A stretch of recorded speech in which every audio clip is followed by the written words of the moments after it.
From the Library of Congress in Washington, D.C.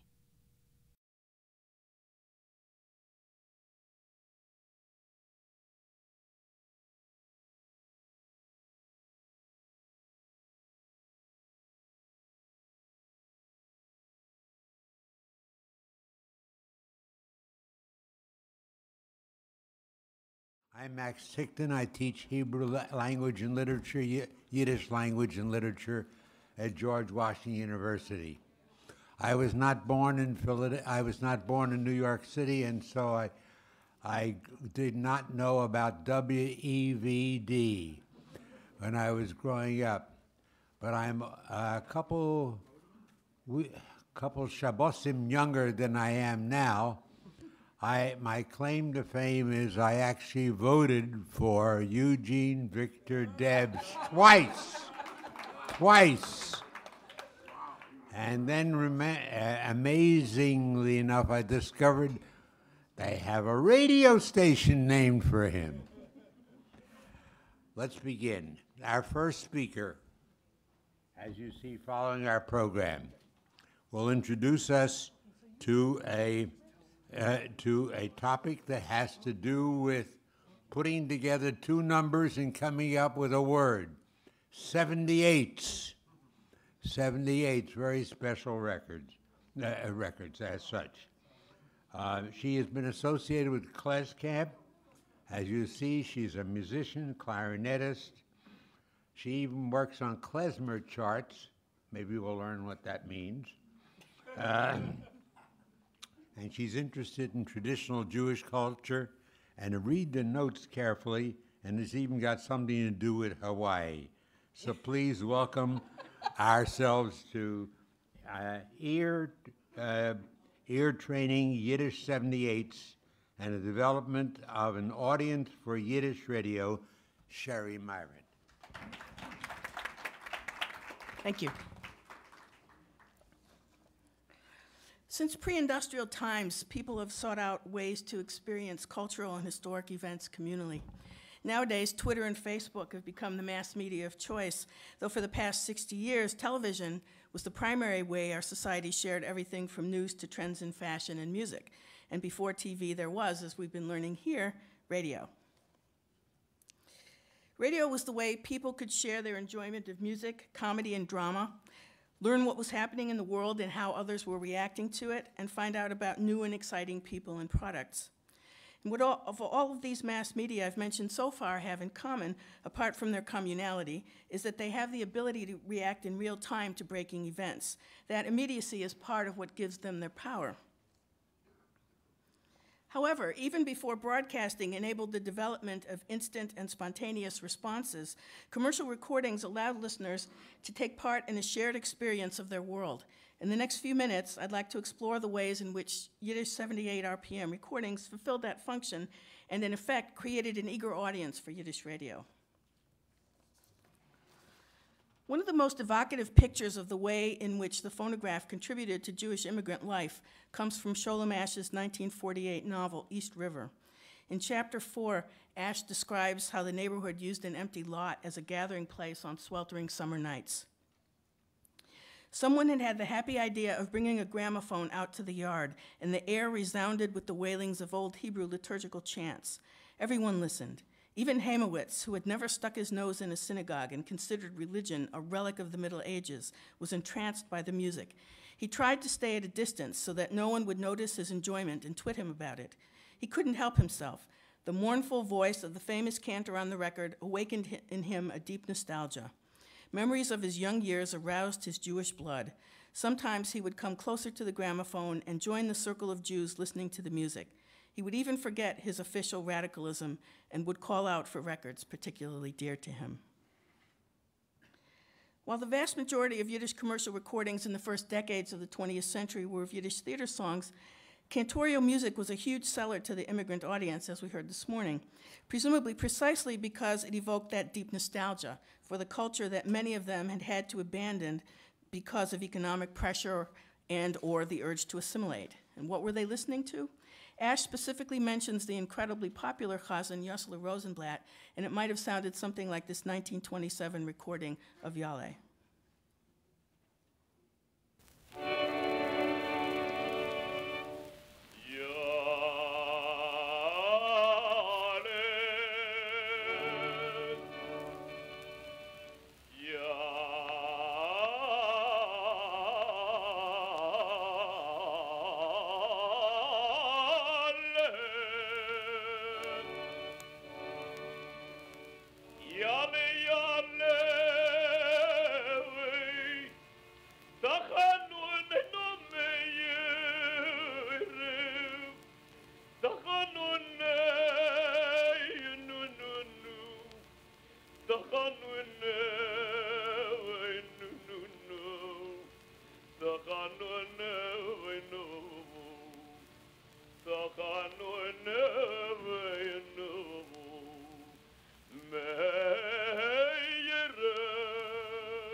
Although the recording industry obviously could not respond with the immediacy of radio to current trends or events, it did a remarkably good job of providing a timely response.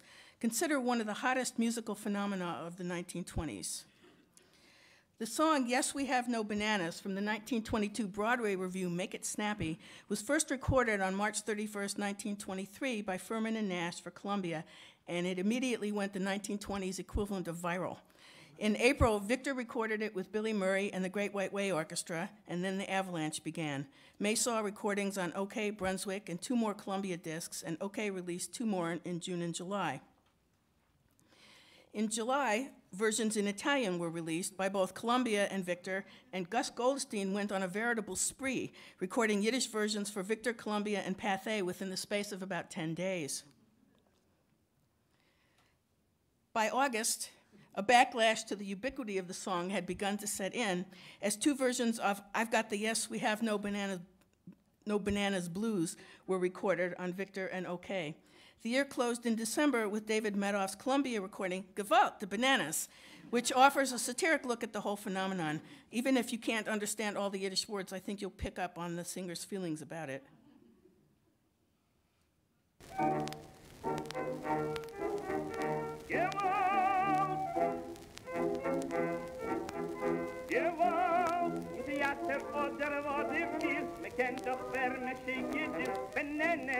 Bananas, ich wollte brochen alle Pianos. Trefft ihr una Freundin, sleep is yes, we have no bananas. Geht ihr ergibt auf Physik is yes, we have no bananas. Ich kenn dus nicht darüber drum, Bananas haben mir verdorben den Morgen. Stop! Stop! You want bananas, ich kenn es, nicht euch halten mehr.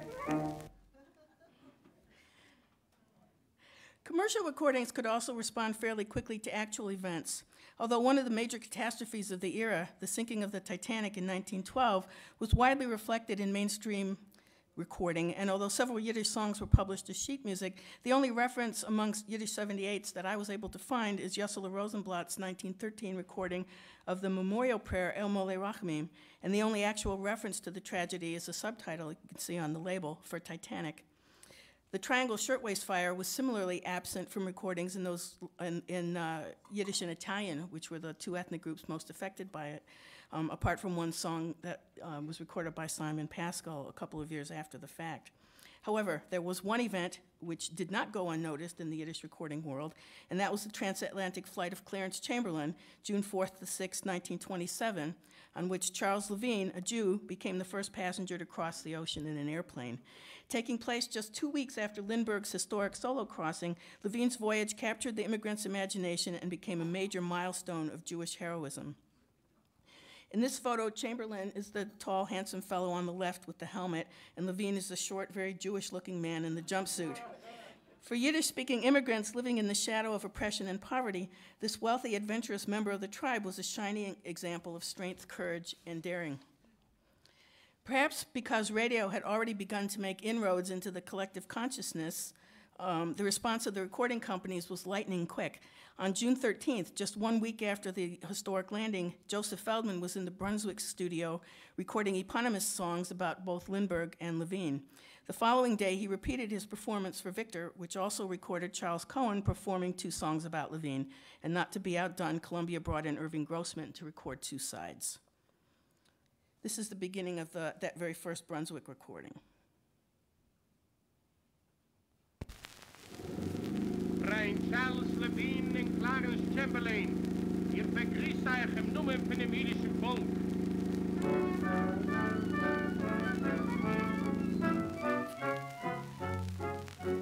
Freitag jeden, Freitag all uns Wellen darf mir der Finn. Wuss es ist nicht frei, kein Schalle, die neue Kind ins Wien Berlin. A jüdisch Kind ist der Erzeugung der größte Rest von Aeroplan. Dem größten Jahr mit Berge geflogen. Ihr werdet ihr wehmen, ihr mein. Nu flie, flie, flie, Levin. Ob Gott bruche dein Maschine, soll jeder sehen, der im Unterschied, wie euer wie weit es flieht der Jid.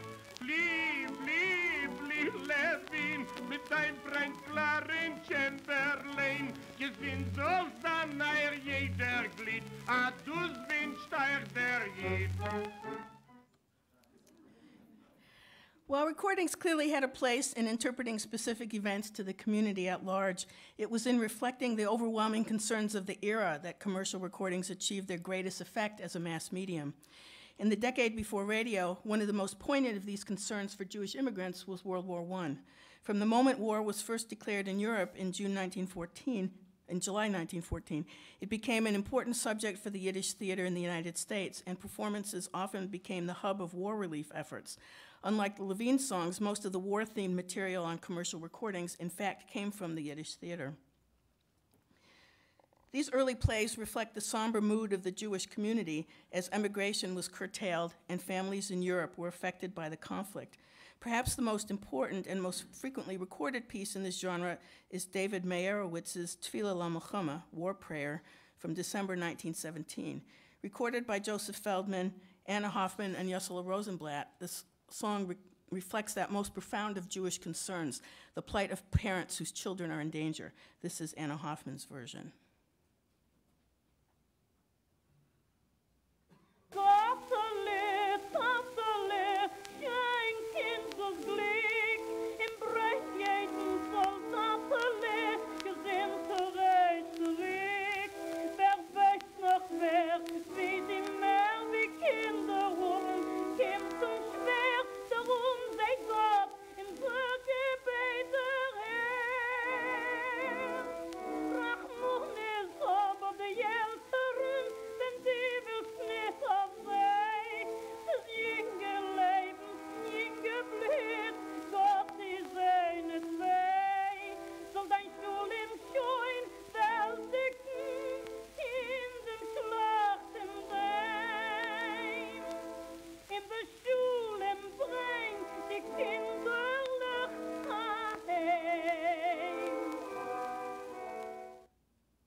As the war continued and people began to feel more hopeful, popular songs reflected that change in tone as well. The two most popular were both by Isidore Lillian, and both reflect the optimism of a country whose wartime efforts are being successful, as well as the public's hope for a quick end to the war and return to normalcy. A Gruß von den Trenches, Regards from the Trenches, is particularly interesting, as in the second verse it adds an additional possibility, the hope for a Jewish homeland. Oh, this is Anna Hoffman again.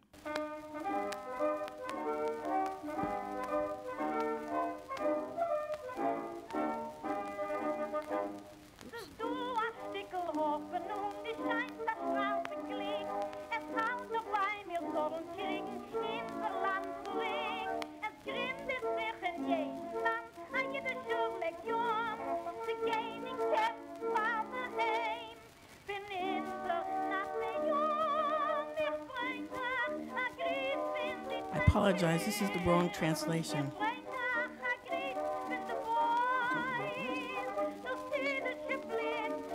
Oh, it is? No, it's about to become not correct.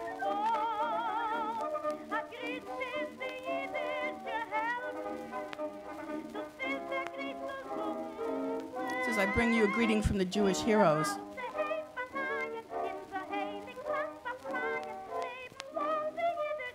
And it ends up saying, long live the Jewish army. Sorry about that. It's in here somewhere. Of course, Jews being Jews, humor and satire also had to be present in recordings about the war, beginning with a comic dialogue called Milchama, recorded by Isidore Lillian in 1915. The ubiquitous social commentator Cohen was amply represented by 3 different versions of Cohen's recruiting speech. The very popular character Yenta Telebenda went to war in versions by both Anna Hoffman and Claire Gold and Gus Goldstein. But the most interesting of these involves the entire Telebenda family in this 1917 recording by Gus Goldstein, Telebenda Verta Soldat, Telebenda becomes a soldier.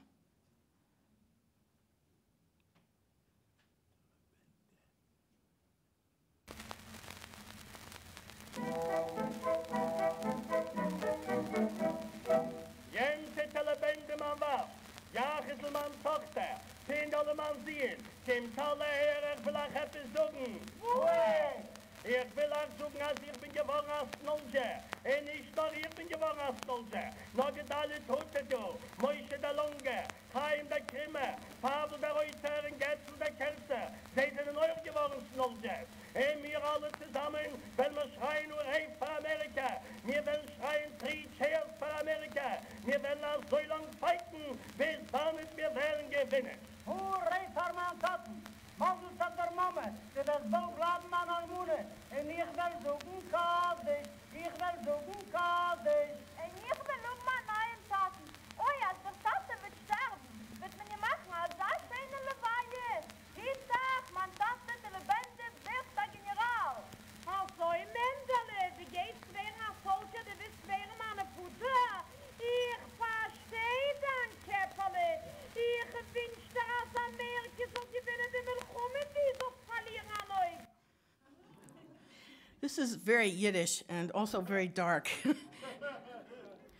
After the armistice was signed in November 1918, the country began to deal with the next burning topic, prohibition. Proposed even before the end of the war and ratified in 1919, prohibition took effect at the beginning of 1920 and spawned an entire culture of its own. Commercial recordings offered a helpful outlet as society worked through this difficult issue. Dozens of mainstream titles offered perspectives both for and against. Laments about the evils of drink, as well as complaints, often satirical, about a world in which alcohol would play no part.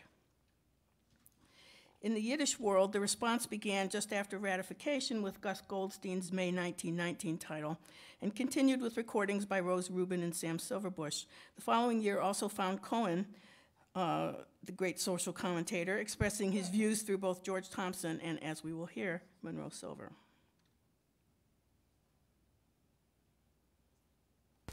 Meeting called to order. What's that, Goldstein? You want a beer? No, this isn't that kind of an order.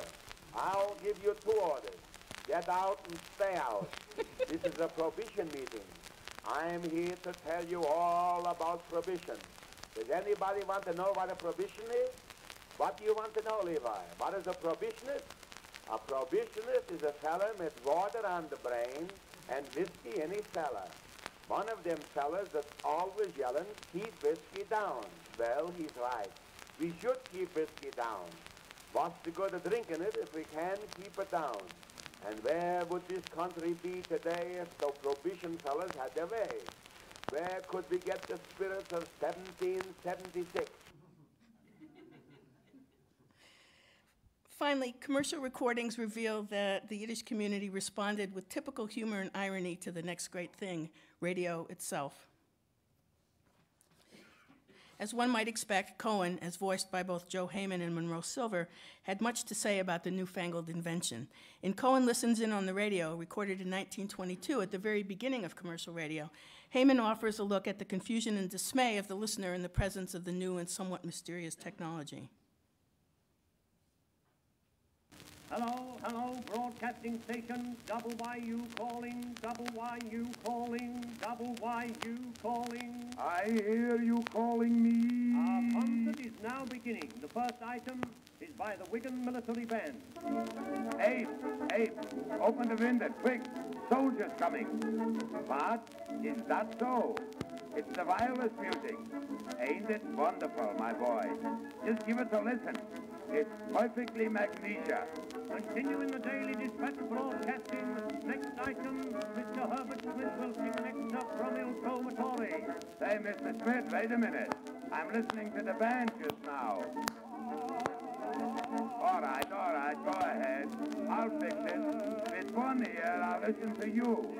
With the other ear, I'll listen to the band. All right, broadcasting continuing. The next item will be an instrumental number. Something's going to happen in a minute. Mr. Macaroni, I only got 2 ears. How can I listen to 3 things? By golly, I can't even hear myself listen. Pull the switch. Cut it out. Although the first broadcast in Yiddish didn't take place until a few years later, Reuben Goldberg recorded a fascinating comic dialogue in 1923, Shloime on the radio. The scene opens with Shloime bringing home the radio to his deeply suspicious wife.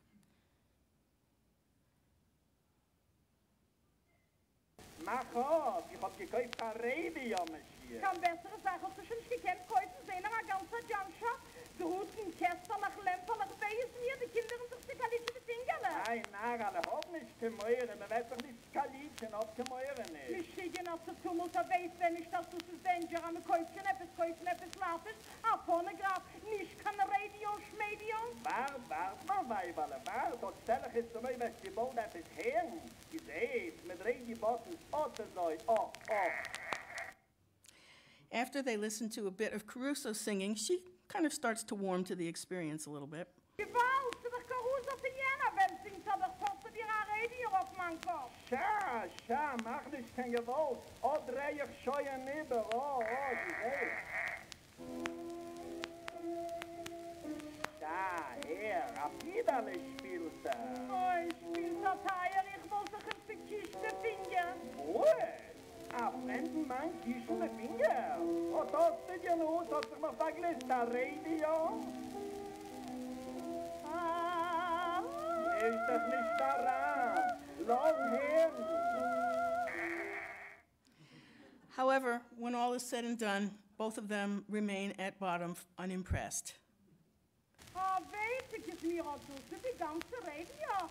Mit ziehen mit ihren Winter, wo sie bewacht sind. Feierle, bis Tage gerecht, in der Rebbe soll leben, da weiß den schon größere Winter. In conclusion, I believe that the importance of commercial recordings as a mass medium has been undervalued.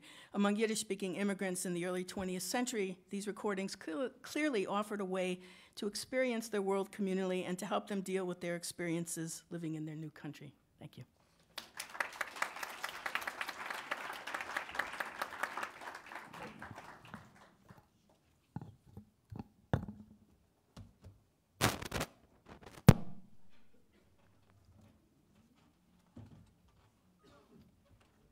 That was quite a journey, and in accordance with the title of the talk that we just heard, Yiddish 78 and the development of an audience over a period of several decades.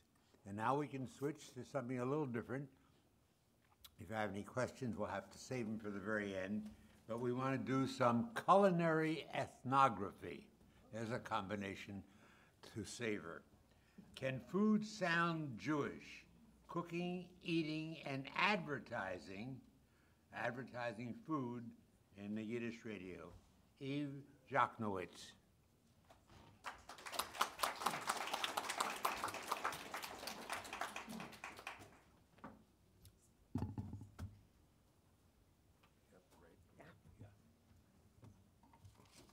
Okay, can I have my first audio clip?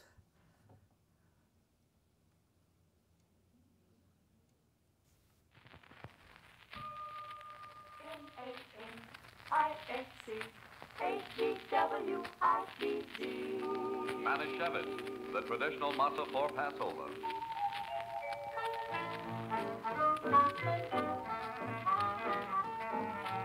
Good afternoon, ladies and gentlemen, and welcome again to another Sunday afternoon session of Yiddish Swing, brought to you by the B. Manischewitz Company, the world's largest matzah bakers, featuring our silver voice tenor Jan Bart, the blended voices of the Grace Notes, the unique arrangements of Sam Medoff and the Swing Cat, and yours truly, Louis Charles.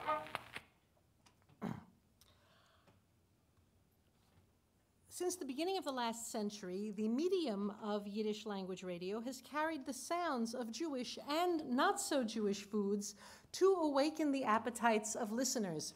The clip I just played is from Yiddish Melodies in Swing. I'll be playing another clip for that in a moment. They are advertising Manischewitz matzahs in the bit you just heard. That's the soft sell. That's easy. Manischewitz matzah is obviously a Jewish food. It is the most Jewish food there is. It's the only food specifically that Jews are commanded to eat. But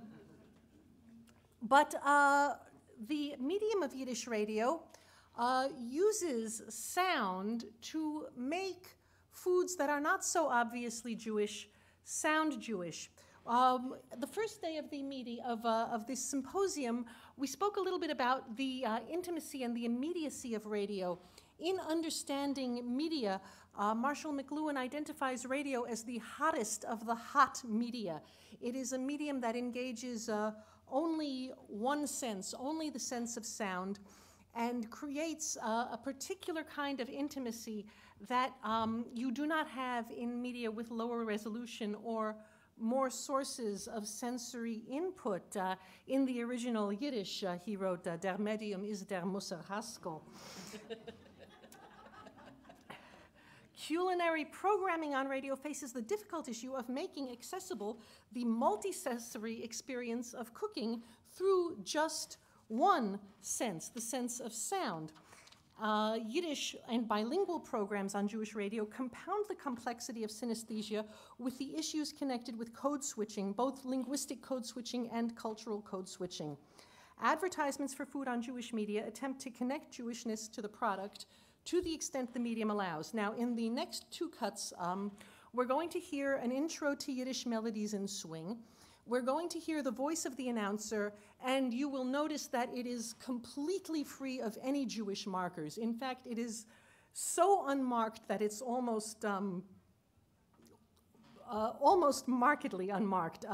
It is a very non-Jewish sounding voice, and he will have an advertisement, Yiddish melodies in swing, dusting the dream dust off your favorite melodies, giving them the danceable beat of today, from New York's WHN program.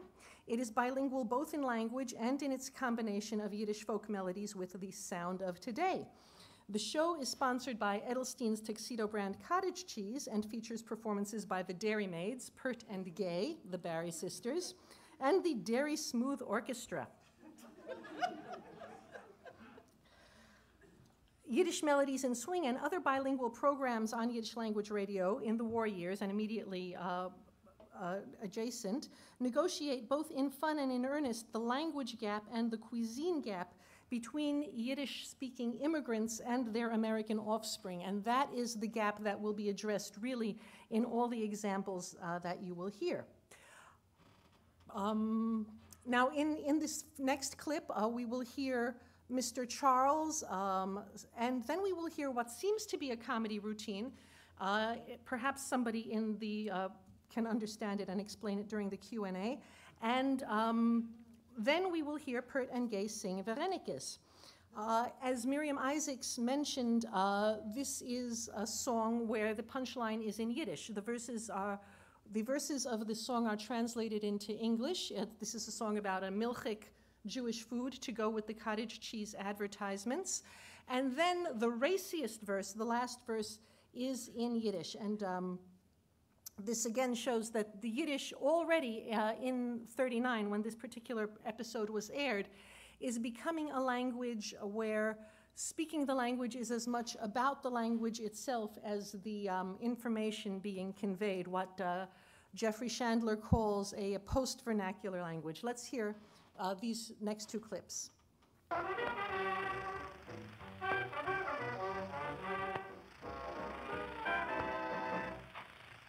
It's funny sometimes how opposites mean the same thing. So when you serve your family a cool, inviting salad made with Tuxedo brand cottage cheese, don't be surprised to hear them say, "Boy, this is hot stuff." For this smooth, creamy, rich cottage cheese works wonders in the taste of summer salads and desserts. It's so fresh, so full of flavor and goodness. You'll enjoy eating it as often as you can. Not only that, you'll enjoy serving it too just to see your family smile approval when there's Tuxedo brand cottage cheese on the table.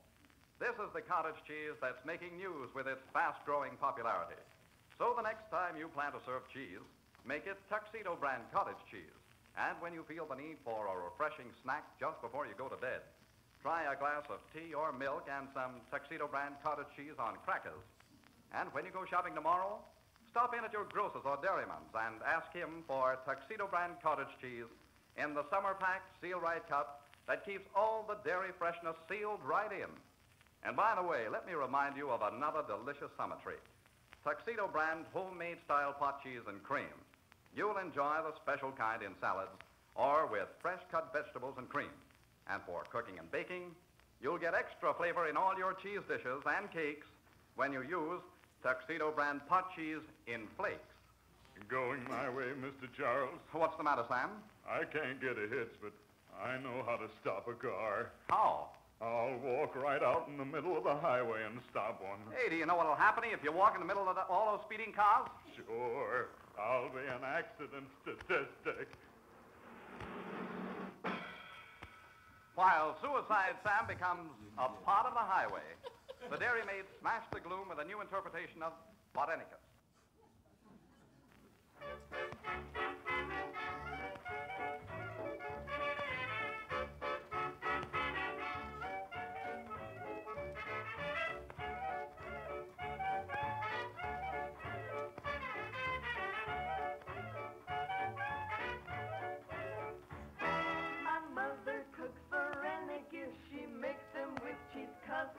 My boyfriend doesn't care for them. He likes hot dogs with mustard.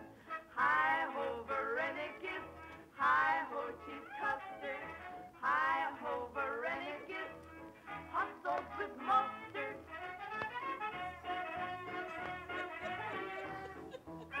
My mother doesn't like my beau 'cause he's a jitterbug.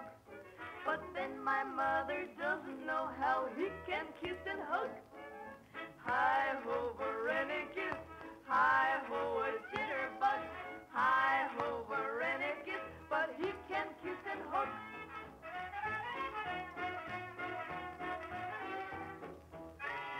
Two can live as cheap as one if they don't eat roast beef. If he can't make a living, why we'll go on relief.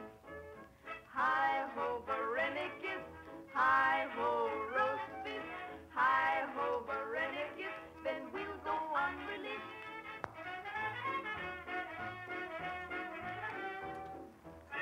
My mommy kocht Varenicus en ich bin fleischig. Sehe ich geen jingele, krieg ich in ihm geischick. Hi-ho, mein jingele, hi-ho, fleischig. Hi-ho, Varenicus, krieg ich in ihm geischick.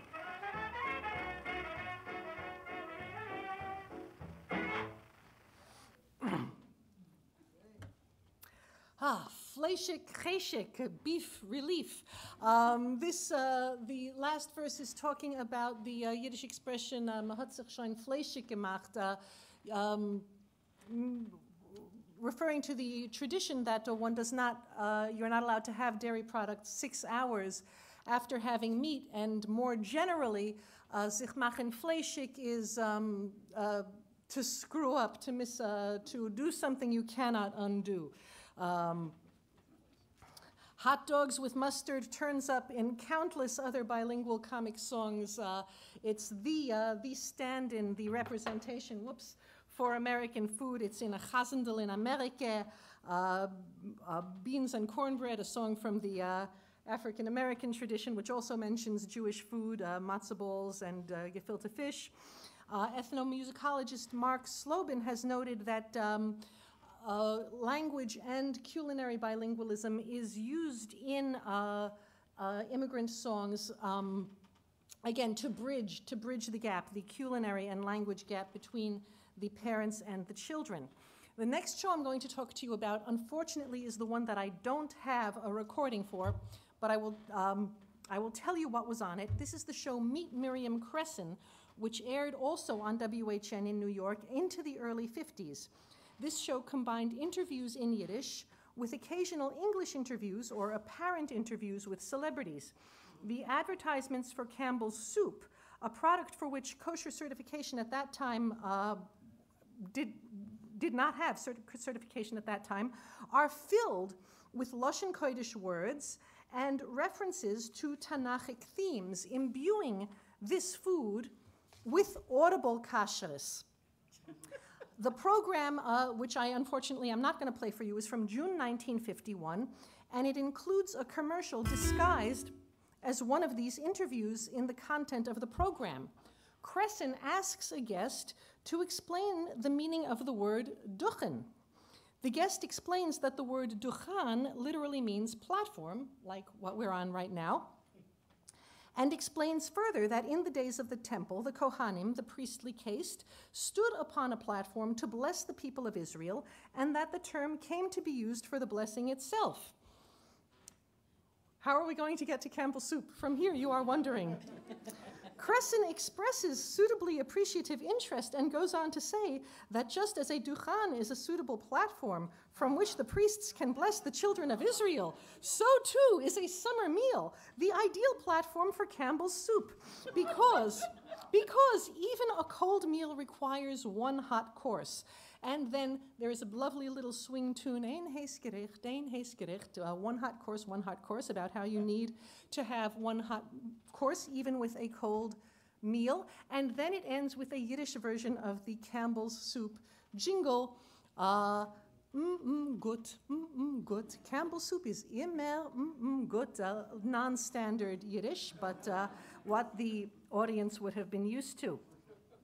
Interestingly enough, both Campbell's Soup and radio feature in an episode, a very evocative episode in Portnoy's Complaint, winter meal, not a summer one. During a winter snowstorm, Philip Roth writes, "What is more thrilling than to hear Aunt Jenny coming over the radio and to smell cream of tomato soup heating on the stove?" So again, this non-Jewish food is just made Jewish in language, in context. By Tata Mama's Tish, aired on WEVD from 1938 and through the Second World War, presented Yiddish radio melodramas written by Nachum Stuchkov, who is really the hero, I think, of this whole symposium, and frequently featured the generational conflict between old world values and new. Although in this show, I have not heard perhaps a statistically significant sample, but it is always, or very frequently, the children who are setting a good example for their parents, unlike in the cinema, which views it from the other way around, as we saw from Professor Gevinson's talk earlier.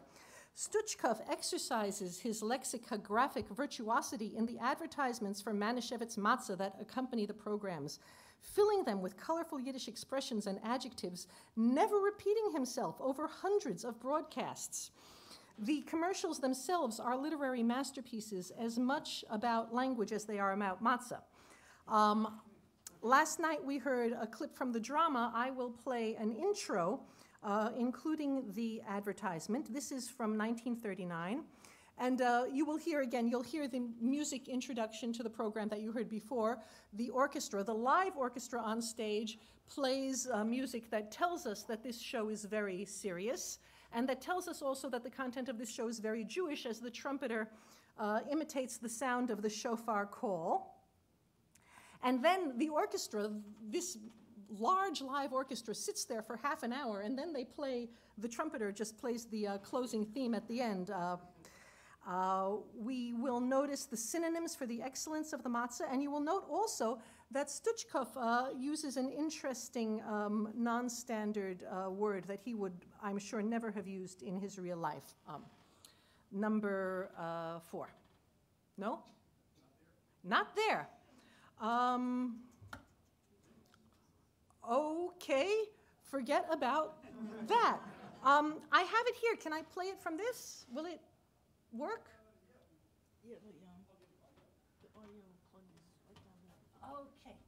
This thing? I believe so. All right, and it goes in... Your headphones slot. In... The green one? In... It's like little headphones, yeah. Yes. Okay. All right. Wait. Come, whoa, wait.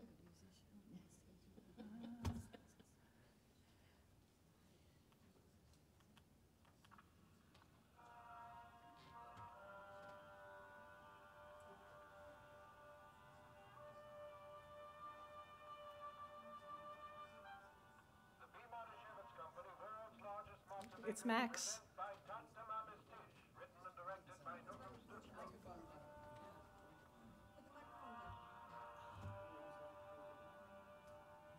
in the right place. I'll just hold it up to the mic.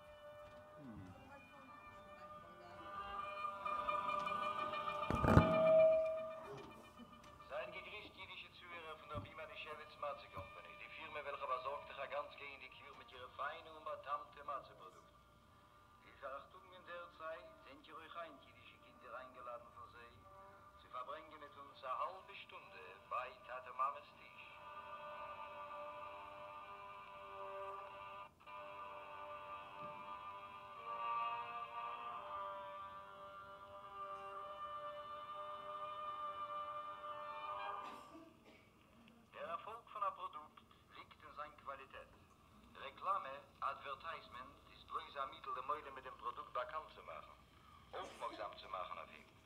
Ist der Produkt gut, helft es advertisen.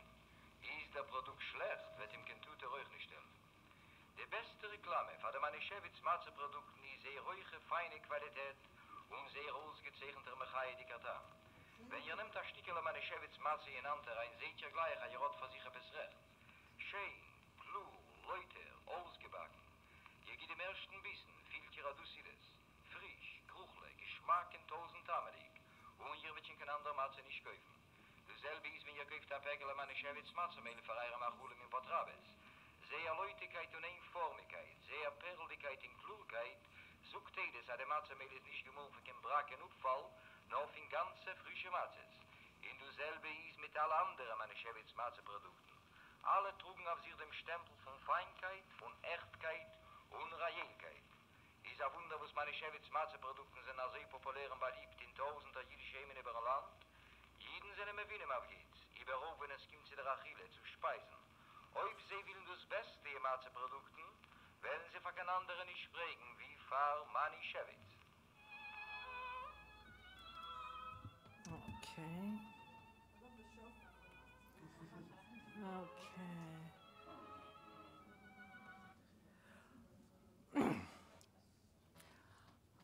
Sie willen auf kein anderen nicht fragen. They won't ask for any other.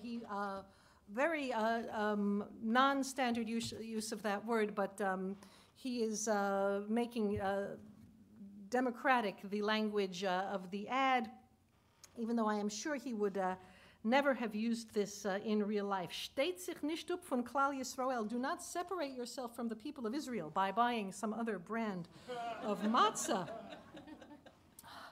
But the really interesting ad, and this one I think is really the crux, is a clip which introduces a new Manischewitz product, the Manischewitz Tam Tam Cracker. This is an amazing ad. It begins with a paean to the Yiddish homemaker and the extraordinary things she can bake, and it lists a couple of traditional Yiddish cookies.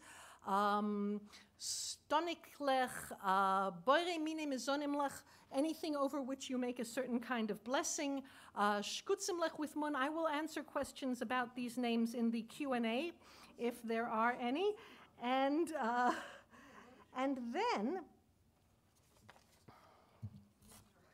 then he talks about how we live in America, and America is, and listen for what America is.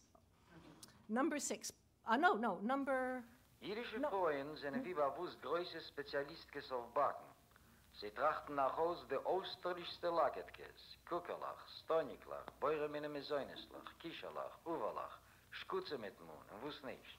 Aber zu den Tamtam-Crackers haben sie sich nicht ertracht. Der Dämme zu dem hat sich nur gekannt ertrachten, als eine Firma wie die Manischewitz Matze Company. Weil wir leben in Amerika, und Amerika ist ein Land von Crackers, haben sie beschaffen einen Cracker, was hat alle jüdische Tamen, alle jüdische Genen von dem heimisch-jüdischen Kicherle, aber auch alle Eigenschaften von einem amerikanischen kuscheren Cracker. Und wenn ihr kommt auf eine jüdische Simche, wie es ist ungerät für euch Monalach und Tegelach von der heimischen Produktion, seid sicher, als ihr wird auf dem Tisch euch sehen, die Tam-Tam-Crackers von der Manischewitz-Produktion. Und seid euch sicher, als sie wollen der Erste verzehrt werden. Sie haben sich einen doppelten Magnet, einen eingeborenen jüdischen und einen erworbenen, einen amerikanischen. Amerikaner jeden mit dem Wort, ob mit sehr eigenem Cracker. Tam-Tam ist ein Moment. America is a land von crackers.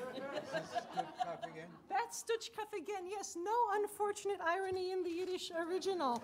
But this is it.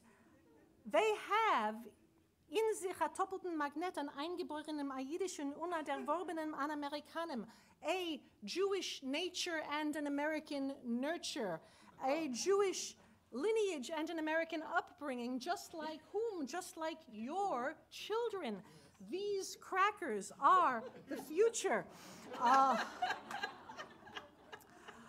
And this is really Stutchkaf's oeuvre in this particular ad.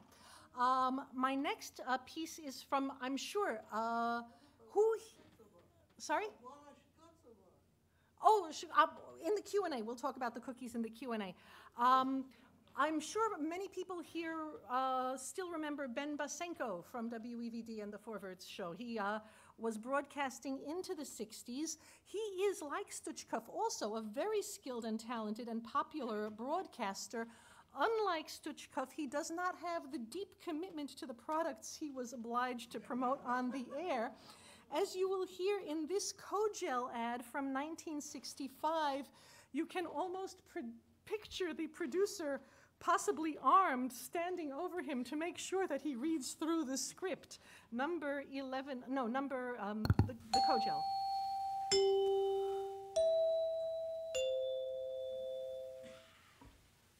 You're tuned to WEVD AM and WEVD FM New York, the station that speaks your language.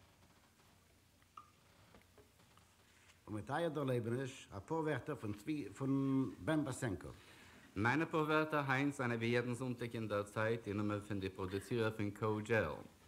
In Nummer von der Produzierer von Kogel will mir reichlich befeind wünschen, auf freilich nur lieben Jontef Purim. Und der Mann an der Kogel will mir der Mann, also eine von den Speisen, welche seien gut an und für sich, oder wenn kombiniert es mit anderen Macheln. Kogel ist der wunderliche, betamte Kosher und Power Gelatin Dessert, welches ist gezeichnet auf beide Pfannen. Ihr könnt es kombinieren mit verschiedenartigen Früchten, als solche wie Berries und Vegetables. Ihr könnt mit Kogel machen einen wunderbaren Frucht- oder Vegetable Salad.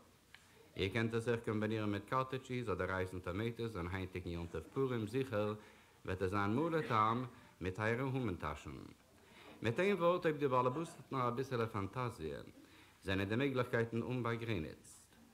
Eine ganze Mischbuche wird sich manchmal mechai sein mit Kogel als ein Dessert oder Salat. Kogel kommt in 8 verschiedenartige Flavors, als solche wie Strawberry, Cherry, Grape, Raspberry, Blackberry, Lemon, Lime, Orange und jeder von sie wunderlich betannt. Kogel ist koscher und Paare, wie könnt ihr es servieren mit all euren Mahlzeiten.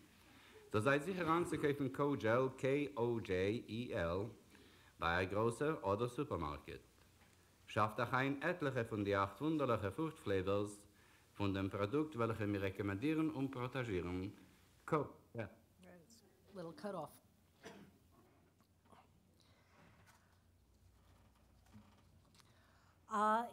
In the next, what did I choose? The next clip is from Israel Lutzky, der Jiddischer Philosoph, one of his famous carnation spots. It's long. I might not. No, we don't have that one either. Okay, let's hear what we've got.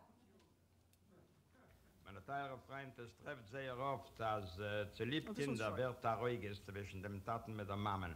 Der Tate sagt so und die Mama sagt anders. Derweil wird eine Kriegerei und es schaffen sich Konflikten und ihr wisst doch ein Wort für ein Wort und es führt zu ganz ernste Konsequenzen, das heißt zu ganz ernsten Resultaten. Es passiert da viel so weit, dass der Tate mit der Mama zu gehen sich einmal zu lieb die Kinder, weil der hat getan das so und der anders. Und liegt von mir jetzt der Brief von einer Frau genau mit zusammen im Fall, wie ich auf der erste ausgemacht habe. All right, that one is cut off, so we don't get to it, but really, it is for carnation instant milk, if you couldn't tell from the content of the ad. Sometimes there is conflict in the family. The father wants to do one thing, the mother wants to do another, and it can become very serious because they are both very concerned about the children. The problem is allergies. What can you do if you can't have fresh milk? The saving miracle is carnation instant milk. And what he uses to make this not especially Jewish product Jewish is the Gemara-Niggin. In many of the ads, this was something that the Yiddisher Philosoph did. He used the vocal intonation, sing-song, associated with Gemara study in the carnation milk ads to give this particular product its audible kashrus. And I think I have a few minutes to talk about one other thing. Actually, I will save this also for the Q&A. So I will conclude with why especially food. The editorial content of popular Yiddish radio programs tell listeners that Jewish and American values are in fierce conflict. The food commercials on the same programs tell us that American and Jewish identity can be one, and that the goals of these identities can be one, and that the goals of the parents and the children can be one, and it is the food that can unite the generations that are torn by every other medium in their lives. Thank you.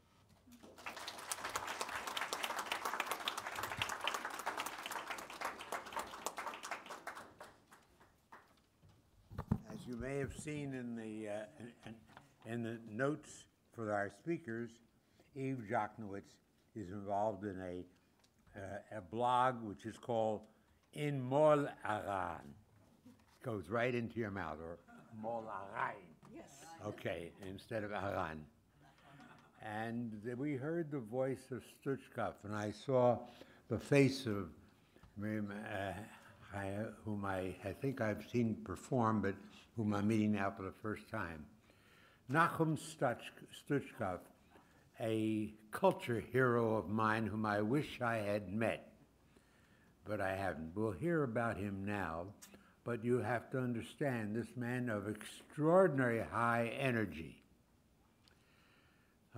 put out a Yiddish thesaurus, like Roget's thesaurus, which is a resource book very important to me.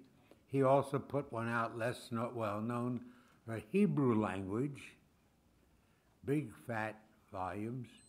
And if you read the weekly forward, and in addition to reading Itzik Gottesman's pieces, you'll frequently see quotes from letters to the editor written to Stuchkov, which have been published intermittently in the current forward.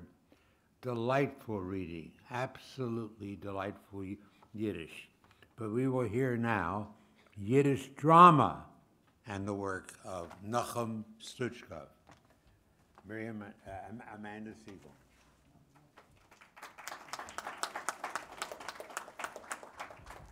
Thank you. So before I begin, I just want to thank a few people. I want to thank Nancy Gross for organizing this, along with all the staff of the Library of Congress and the American Folklife Center. I also want to thank Henry Sapoznik for bringing Nachum Stuchkov to my attention, and also Lazer Burko, who's sitting here as well, who's responsible for those episodes of Mamalution that you may have seen in the Vorwärts. That was one of his linguistic programs. Will he introduce himself? Yes, Lazer, please stand up. Lazer Burko. So today I'm going to talk about Nachum Stuchkov's Yiddish dramas. As you heard from Eve, he was also quite well known for his commercials. He was extremely prolific. So I'm going to be talking about some of his Yiddish radio dramas, as well as other Yiddish radio dramas. And we happen to be very fortunate in the New York Public Library that in the DeRote Jewish Division, we have a large archive of his radio scripts. So radio scholar Neil Verma writes that the phrase theater of the mind serves as, quote, a synonym for the genre of radio drama, if not the entire medium, and that radio drama was perhaps the most prolific form of narrative fiction for 2 decades of the 20th century. If we apply his statements to Yiddish radio drama, we can perhaps consider it a sort of Yiddish theater of the mind, as well as a form of Yiddish popular literature, like serialized novels that were printed in the Yiddish press. Yiddish radio drama has the added advantage of being accessible to those who cannot read Yiddish but can understand the language.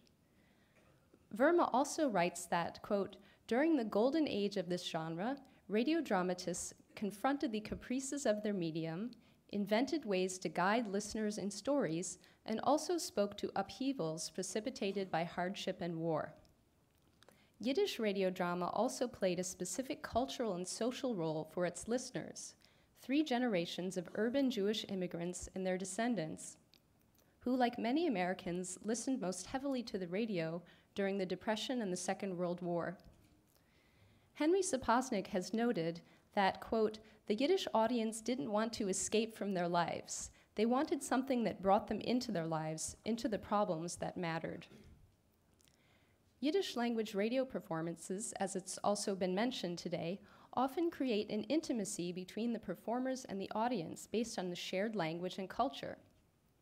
Yiddish radio dramas addressed issues of their day which remain surprisingly current: intergenerational conflict, domestic violence, racism, anti-Semitism, assimilation, war, including the Holocaust, and social and economic class. Radio drama was an easy, if not abundant, source of income for Yiddish actors, with low audience and production costs.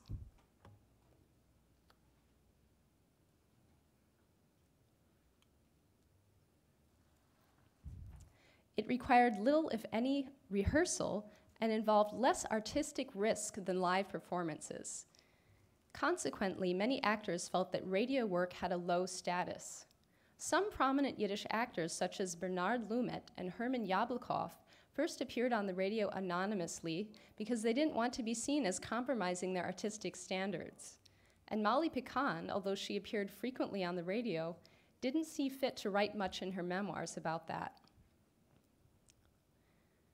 Nathaniel Buchwald, in his book Theater, writes that radio drama is characterized by tension and compactness and lack of quiet moments, which I don't think we have a problem with that in Yiddish, utilizing maximum expressiveness and clarity. Using dramatic and descriptive dialogues, actors have to rely on their voices and the accompanying sound effects and music to convey emotion and communicate with their audience. Narrators introduce programs and characters and also provide summarized descriptions of events.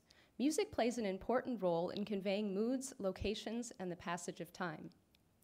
Neil Verma also notes the importance of sound effects on the psychology of radio dramas. We know that Nochem Stuchkov, among others, used a klangkestel, or a sound box, which we saw yesterday in Henry and Pete's presentation, and other devices for sounds like slamming doors, ringing doorbells, and footsteps. And many of these sounds are indicated in the scripts.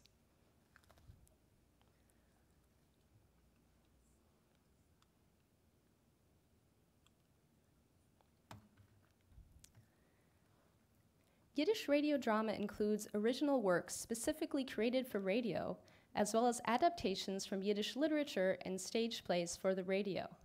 Yesterday, we saw a photo of a production of The Kischefmacherin with Zvi Schooler, which was a WPA radio production. This was a Goldfaden play. And in the holdings of the Dorot Jewish Division, for example, we have adaptations of stage plays for the radio, including works by Jacob Gordon, Avram Goldfaden, and even Clifford Odets' Der Wach und Sing, as well as dramatizations of Chaver Paver's work. In YIVO, the archive of Victor Packer, who did the Sterling Salt man and woman on the street interviews on WLTH, we have dramatizations from works by B. Kovner, Der Tunkeler, and Abraham Buchstein, and also other dramas by Gordon and by Packer himself. The Yiddish actor and writer Israel Rosenberg also adapted plays by Goldfaden and dramatized works by Peretz, and even the history of Yiddish theater for the radio. He's also the author of Menschen und Eugen, which was mentioned yesterday and which we'll get to a bit later. This was a Yiddish radio melodrama that was based on his novel. The American Jewish Historical Society holds Molly Picon's papers, which include many comic sketches. YIVO also holds 150 episodes of Mein Mutter und Ich, which was a WEVD soap opera by Mark Schwede. And we also saw yesterday in Henry's advertisements a serial called My Daughter Betty. The Library of Congress also holds scripts for several radio dramas, and I look forward to learning more about the collection here, which is just a wonderful resource.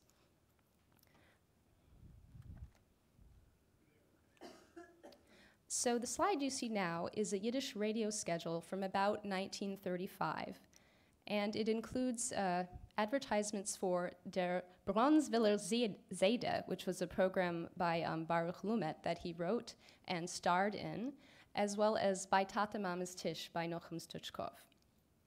R.E.Y. Kelman calls Nochem Stuchkov the master of the genre of radio drama. and notes that Stuchkov's programs focused on the Jewish family as the source of dramatic tension. The Nochem Stuchkov archive in the New York Public Library is one of the most prolific collections of original Yiddish radio scripts by an individual author. Nochem Stuchkov, as you've heard, was one of the most unique and active Yiddish radio personalities and also an accomplished Yiddish linguist. A seasoned actor, director, playwright, and linguist from Poland, Stuchkov found his place on the radio, first as a host of children's programs on WLTH, or as another legend has it, he began his career in the front window of Al Enton's store for ladies' clothing on Pitkin Avenue. Eventually, he went over to WEVD and became extremely active, sometimes writing as many as 8 dramas a week, in addition to commercials on WEVD.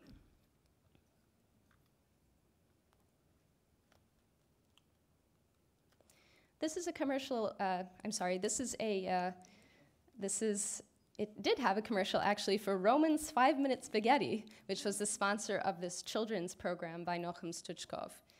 And he's sitting there in the middle, and it's actually signed by him. This is from a scrapbook which was donated to the library by his grandchildren.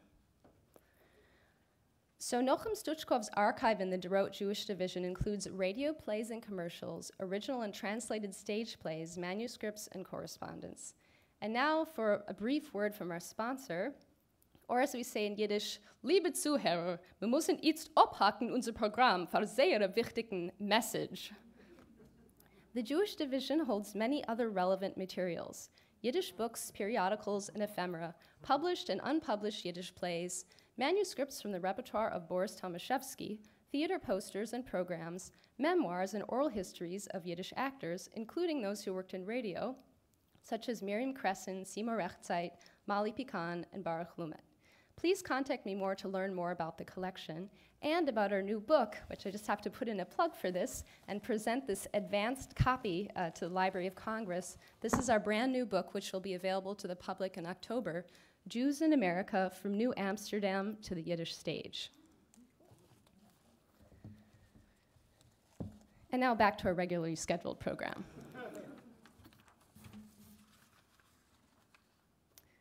Yiddish radio dramas ranged from melodramatic to comic in tone and generally revolved around families, featuring a small group of either new or recurring characters. Some shows were serialized, following the same family for dozens or even hundreds of episodes, while other shows featured a different story each week or in several installments. In the case of serialized programs, the announcer, usually Stuchkov, as well as an actor in many of the programs, summarized the previous episode, set the scene, and interrupted in the middle with a commercial. One of Nochem Stuchkov's serialized dramas was Der Mama's Tochter, or My Mother's Daughter, which ran for 65 episodes in the early 1940s, about the Podolskis, an extended family with European-born parents and American-born children, which is typical for Stuchkov and his listeners. In one series of episodes, the high-strung uptown matriarch of the family becomes hysterical when her teenage daughter runs away to her uncle downtown, who is mom's estranged brother. Arguments center around money, namely an insurance policy left to the mother by her late husband.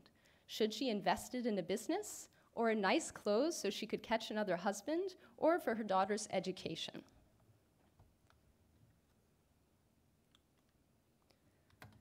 The show's sponsor was Planters Edible Peanut Oil, makers of Planters High Hat Peanut Oil, who ostensibly canceled the show due to war conditions. They also sponsored In Yiddischer Grocery, which we'll be discussing later.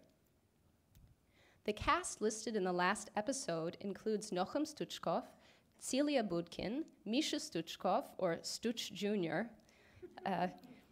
Henrietta Schnitzer, Mirla Gruber, and others. And not all of Nochem Stuchkov's scripts have names of the actors, but we do know that Stuchkov, along with his family, including his wife, his son, daughter, and son-in-law, frequently appeared, as well as other actors such as Wolf Barzel and Leon Charaz. Another show that was sponsored by Planters was the soap opera Mein Mutter und Ich by Mark Schwede, found in the WEVD archives at YIVO. It was broadcast on consecutive weekday afternoons, ostensibly geared towards housewives. This show, like Der Mama's Tochter, also had a mother at its center. Like some of its English language counterparts, Mein Mutter und ich featured powerful women taking charge, and in fact the cast consists almost entirely of women. The show's heroine, Esther, a European-born Balaboste, played by radio mainstay Celia Budkin, provides a secure and loving presence, not only to her daughter Shirley, played by Miriam Cresson, but also to relatives and friends who confide in her, providing long, dramatic monologues about their troubled lives. Mein Mutter und ich was broadcast, just like Der Mama's Tochter, in the early 1940s with World War II as a looming theme. The show moves quite slowly with little actually happening, but features many intimate conversations. I started in the first episode where they were talking about a party that was supposed to happen that day. By the time I got to the 11th episode, the party hadn't even happened yet. It was like just talking and talking and talking. And the role of gender in Yiddish radio and theater is worth exploring in future research. Suffice to say that the portrayals of women and men were definitely products of their time. Another serialized family drama from the early 1940s by Stuchkov was An Edom auf Kest, called in English Living with the In-Laws. You may know that the idea of Kest is this tradition of a son-in-law, usually a religious scholar, who lives with his new wife's parents and is supported by them. In this case, the Edom is Saul, a young Jewish man from Cleveland, Ohio, who comes to New York to seek his fortune as a writer and ends up living with his bride Naomi and her parents in Borough Park, Brooklyn, which was then a Jewish but not yet Hasidic neighborhood. The program was sponsored by the Good Health Seltzer Association and the Verein von Jiddische Fabrikanten, or the Union of Jewish Manufacturers or Factory Owners. Another serialized program by Stuchkov, Annie and Benny, featured Nochem Stuchkov as the bumbling, excitable, and loquacious Benny, a European-born dress manufacturer who courts the American-born, more refined Annie, played by Henrietta Schnitzer. Annie and Benny is more comic in tone. Funny scenes revolve around domestic squabbles and miscommunications. Why does Annie pack so many shoes for vacation? Why do they call 2 taxis? And going to the movies. She takes forever to get ready, and then he disturbs the other members of the audience with his loud talking. There's plenty of lighthearted arguing, plus Benny's famous Yiddish curses for impatient cab drivers. These comic conflicts also reflect larger issues such as cultural assimilation and the relationship between European and American-born Jews. Benny prefers an old-fashioned, Hamish, Yiddish-speaking atmosphere in the mountains, while Annie, or Anichke, as he calls her, likes to vacation in a Connecticut hotel with upper-class snobs. The show's sponsors included Coward Shoes, Manischewitz, and Planters Hi-Hat Peanut Oil, with occasional product placement in the script. In addition to the undated typescripts in the Jewish division, the Library of Congress also holds a stage play by the same name from 1938. Another show that dealt with the encounter between Old World and New was Der Bronzeviller Seide, or The Grandfather of Brownsville, which was a Jewish neighborhood in Brooklyn, by Baruch Lumet, where he played the title role. Originally broadcast at an unpopular hour, actually according to the schedule we just saw, it was 9 o'clock on Wednesday nights, and at some point it might have even been at 10 o'clock, so it wasn't a prime listening time. But it eventually became very popular, and as Itzik Gottesman, I believe, mentioned earlier, they even staged a wedding based on the show, and people showed up to come to the wedding, and they sold tickets. And eventually it was turned into a touring production, a stage production with Sidney, the famous Sidney Lumet, Baruch's son, as the grandson.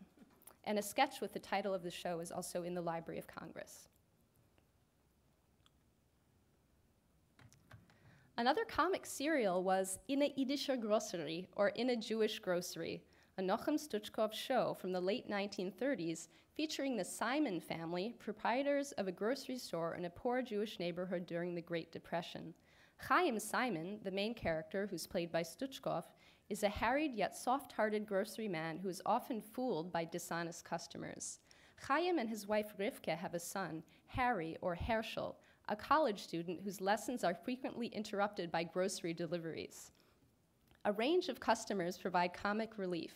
Children sent by their mothers who don't know what they're buying, hapless entrepreneurs like Mr. Fischel, the neighborhood schlemazel, and major complainers. Some customers come in begging for money to pay the gas or electric bill, only to be found later in the beauty parlor. Their chutzpah knows no bounds. One customer asked Mr. Simon to grind coffee that was purchased at another store, and then comes back to complain that it wasn't done properly. Another customer asked Herschel, along with delivering her groceries, to also pick up her shoes from the shoemaker and her meat from the butcher. Frequent sound effects include a radio to advertise WEVD in the store's back room where Chaim goes to rest and escape from the customers. The show was sponsored by, once again, Planters High Hat Peanut Oil. Additionally, there was a stage play, which you see the ad for that here, based on the radio play that was performed in 1939 at the 2nd Avenue Theater. And both NYPL and the Library of Congress have scripts for the stage play.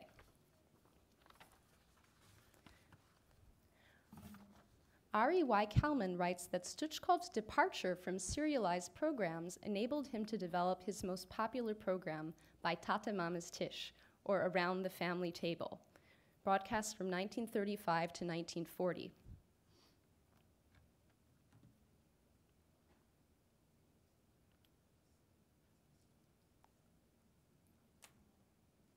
Oh, okay. So By Tate's Mama's Tisch was not a serialized program, but rather there was a different episode every week, different characters, and this new content got listeners more interested and also meant that they didn't have to remember what happened from week to week or listen to long-winded recaps. And this new format also allowed greater flexibility for the writer and for the actors. The show was broadcast at noon on Sundays, a prime listening time, and it was sponsored by Manischewitz, as you've heard. There are some surviving audio recordings of By Tate Mama's Tisch, like the ones that you heard last night, and you can listen to several of these on the website yiddishradioproject.org. Stuchkov always impressed upon his audience that the characters were regular people that they could relate to, that is, immigrants and their children, and more often than not, people of modest means. The style was realistic and believable, and the show addressed many issues of the day in heart-wrenchingly dramatic style, portraying families torn apart by class and cultural conflicts, as well as sordid tales of adultery and crime, often with a moralistic theme.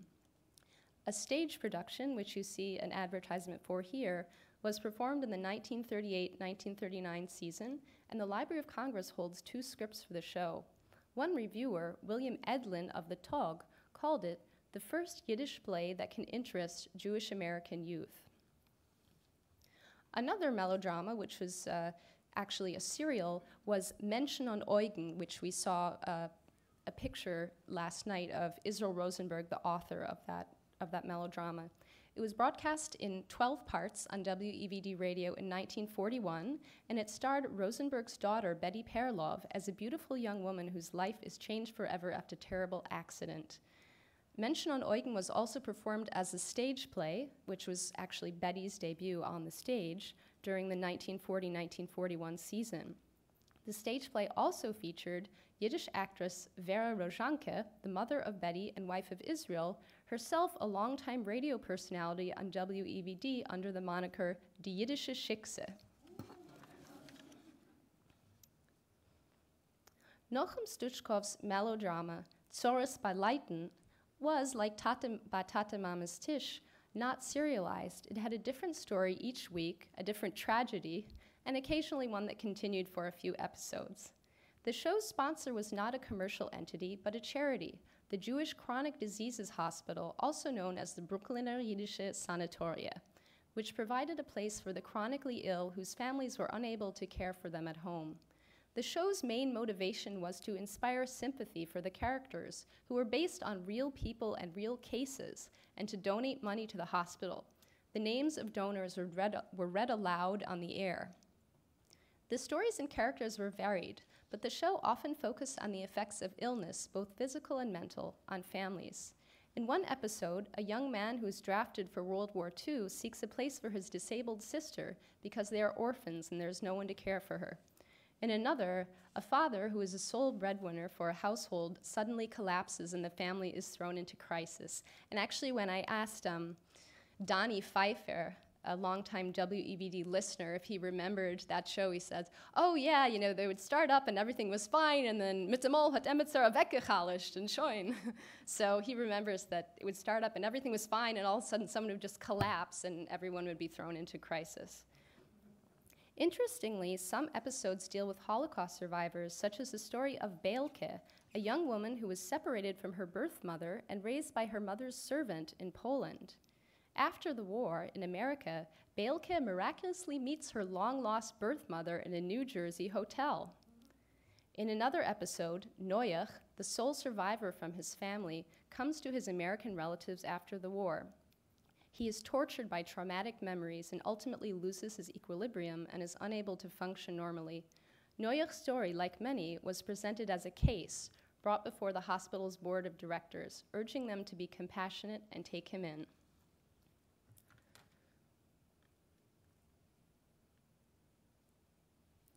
Oh, here's another poster of Bei Tate Mama's Tisch.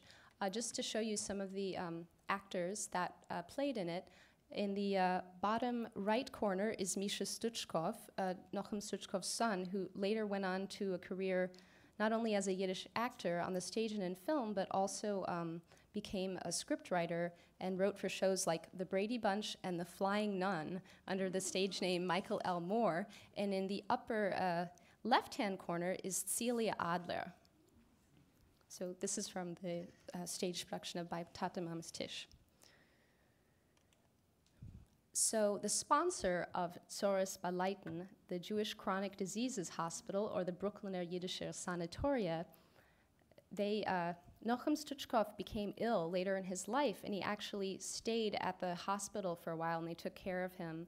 And after he died in 1965, this is a condolence letter from the hospital's executive director to his wife, Celia. Yiddish dramas were an important staple in radio, providing regular programming for the Yiddish-speaking immigrants and their descendants. These programs sought to reflect the lives of their listeners and the issues of the day. The mood of these shows ranged from comic to melodramatic, and the content from mundane to deeply compelling. Perhaps the relatively low financial and artistic stakes and the ephemeral nature of radio allowed Yiddish radio writers and actors to be more creative and prolific, and indeed to flourish. Encountering these radio dramas today, many are still artistically and socially compelling. Though we may laugh at the overly maudlin style and the Hamish flavor of the characters, these shows are invaluable documents of Jewish life in America. Viewed through the lens of history, they are not just old-time entertainment, but also tools for understanding the lives of earlier generations, including many listeners today who still remember the programs. Thank you.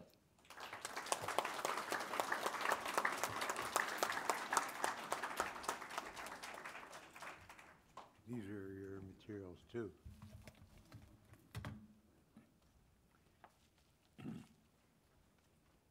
That was a dramatic presentation about drama. Our fourth speaker has an interesting, varied background. She's working with another on a book on letter writing manuals, which is something to look forward to. She's been the illustrations editor of the YIVO Encyclopedia of Eastern European Jewry, which gives me a chance to make a plug for that. And let me indicate to you, you can get it at Amazon cheap, but not at the original price. An amazing encyclopedia. Our speaker is concerned with something that was hinted at the end of Amanda's presentation, and that is the two previous speakers have concentrated on radio in the 30s and 40s. Then came the war.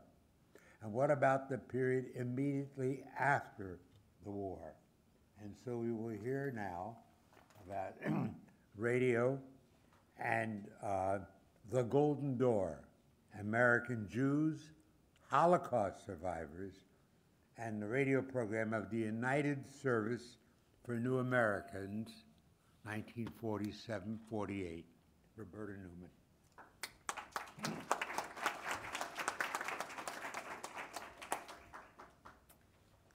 Thank you. I'll also put in a plug for the YIVO Encyclopedia by saying that you don't even really have to buy it at Amazon now. It's available online, the entire thing, with even additional articles and illustrations for free. Though books are nice too, and it's nice to hold those books in your hands. One of the last things that Amanda said is a good segue to this paper, which is about a darker subject matter than most of what we've been listening to earlier today, and that is issues to do with anti-Semitism and immigration restriction here, and the Holocaust, of course. And it's actually fitting that I'm the last speaker in this symposium, because what I'm going to be talking about today is, in a sense, post-Yiddish radio, or even anti-Yiddish radio. We'll be listening to clips from radio programs produced in the late 1940s by the Jewish Immigrant Aid Organization, the United Service for New Americans. Last night, if you were here, there was one of the programs they produced. Henry played it. It was the drama with Richard Widmark. And anyway, these were programs about Jewish Holocaust survivors, many of whom were, of course, Yiddish speakers, but they weren't aimed at Yiddish-speaking audiences. Instead, this was radio that presented Jews to English-speaking listeners, both Jewish and non-Jewish. It not only served as public relations for Holocaust survivors, but also for the changing American Jewish community as a whole.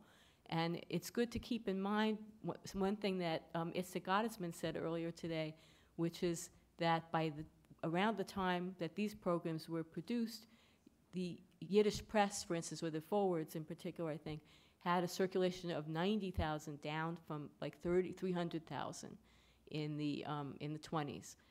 But first of all, let's hear if John is there at his console. He wasn't? Okay. Let's hear just a taste of an introduction to one of their programs. If you could play clip 1, please. In just 7 seconds, you're going to hear America's newest radio show.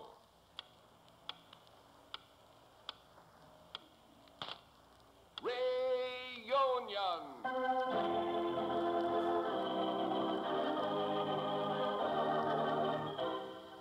Virtual Broadcasting System presents America's newest and most exciting radio show. It's Reunion, a new program filled with human interest, comedy, and suspense. It's 30 minutes of surprises, heart tug, and happiness. And now, here's the man who will tell you more about it, your host, Milo Bolton.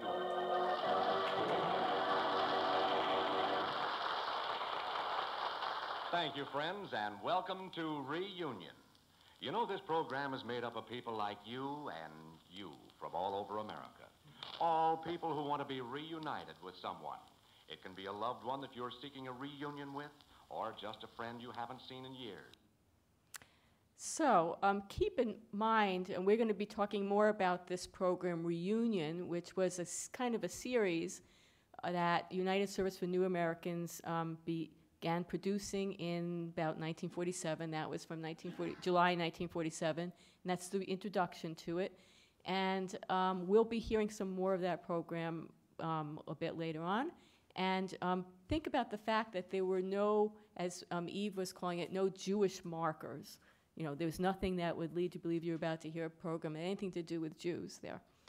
So before I actually move on, I want to thank Henry Sapoznik for introducing me to these artifacts long ago when we were colleagues at the YIVO Institute for Jewish Research in New York, because I never would have known about these things if not, for him.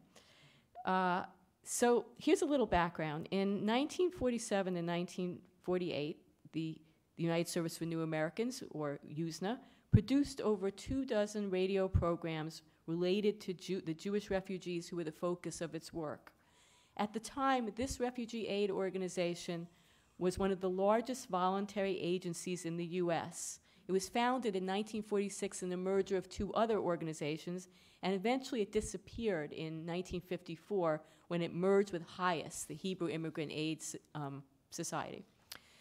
USNA's activities centered primarily on providing social services for Holocaust survivors, but it also participated with other civic organizations in a public campaign for the liberalization of American immigration quotas, in order to allow larger numbers of displaced persons, or DPs, to leave refugee camps in Europe and to come to the US. So what was going on in 1947? In January of that year, there were still over 1 million refugees in areas in Germany, Austria, and Italy under the control of the Western Allies. This population included about 200,000 Jews. Restrictive immigration quotas made only a few of them eligible for US visas, and Jewish organizations felt that immigration laws particularly discriminated against Jews. American public opinion was against opening the doors to more immigrants, and in fact, polls indicated that the majority of Americans were anti-Semitic, and Congress was rife with nativism, anti-Semitism, and growing Cold War paranoia. And many of the Jewish refugees were coming from, from Poland and Eastern European countries which had already fallen under communism. So in 1946, the Non-Sectarian Citizens Committee on Displaced Persons, or CCDP, was formed to coordinate the work of pro-immigration organizations. The CCDP drafted immigration bills and lobbied members of Congress to sponsor them. At the same time, other organizations, such as USNA, worked in tandem with the CCDP, continuing to churn out their own pro-DP literature, films, and radio programs. These groups were most active during 1947 and 1948, when DP advocates made their greatest effort to place the immigration issue on the national agenda. And I won't go into a detail to kind of all the battles that took place in Congress over immigration legislation. It basically went on till 1950, when a bill passed earlier, the Displaced Persons Act, was amended with terms considered more favorable to Jewish refugees than the previous laws had been. And in any case, by 1953, over 137,000 Jewish displaced persons had succeeded in immigrating here. So this was the backdrop against which all these USNA radio programs came into being. They were produced by the USNA's publicity department and included a number of different programming formats. There were dramatic plays, there were concerts, there were speeches, there were coverage of special events. And we all know, that at that time, radio was still considered America's most important form of mass media. And I would say of equal importance were the 1946 FCC guidelines, which required commercial radio stations to carry a certain proportion of educational and public service programs in order to retain their licenses. And small local stations, I think it was Richard Russo, Alexander Russo, is that right? Last night was talking about a lot about small local stations and how they lack the resources, to produce a lot of original programming to fill their time. And so these small stations were often very grateful to receive ready-made programs from nonprofit organizations. Someone would sponsor them. Well, actually, these organizations would sponsor them, and then there would be something on the air. So that program we just heard a little bit of, Reunion, was a very strange program. It was syndicated to local stations. It's unclear how many of them and how many different places in the U.S. It appeared on the airwaves in. But this program basically, the whole aim of it really was to reunite Holocaust survivors with their loved ones, before a live studio audience. And this, in fact, was a major part of USNA's actual work. They reunited families split apart by war, and the agency often stressed this aspect of its work in its press releases and other publicity. So in the particular show we're about to listen to more of, there is a serviceman who's reunited with his wife, a random guy named Bill Clemis with a childhood friend, and there's also an appearance by a playwright and radio star, Henry Aldrich, who suggests a reunion of alumni of his high school. And none of these people seem to have anything to do with DPs or Holocaust survivors or USNA's work. And some of them are not Jewish. It's only after the audience has been presented with these human interest stories that we come to the pièce de résistance of the half-hour program. In this case, a young man named Siegbert Freiberg describes for the audience his family's sufferings under the Nazis, and he seems to be reading from a script at that point. His father was imprisoned in Buchenwald, but managed to escape. Siegfried also managed to escape later, and he and his father haven't seen each other for 8 years. And before we play this clip, I'm just going to warn you, it's a little shocking. It might, I feel like there should be a warning. It might be kind of upsetting. So if you could play clip 2, please. Well, then you came to America. That's right. The United Service for New American, the This is wonderful Siegfried. agency that is taking care of so many of us who were persecuted by the Nazis, helped me to come here. Well, in all this time, you haven't seen your father who's been over there in Shanghai? No, sir. You see, I went to the United Service for New Americans again after I got over here, and they said they'd help me. But so far, I don't know whether or not they have been able to contact him. After all, Shanghai is a big place. Yes, it is, Siegbert. Do you think that you'd know him after all these years? You know, you were just a young boy when you last saw him.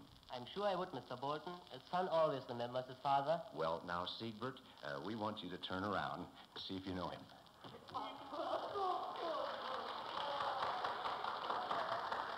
Ladies and gentlemen, that's really a touching scene.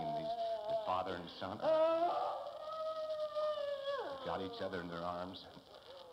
This elderly gentleman is really broken down with emotion that he can't speak.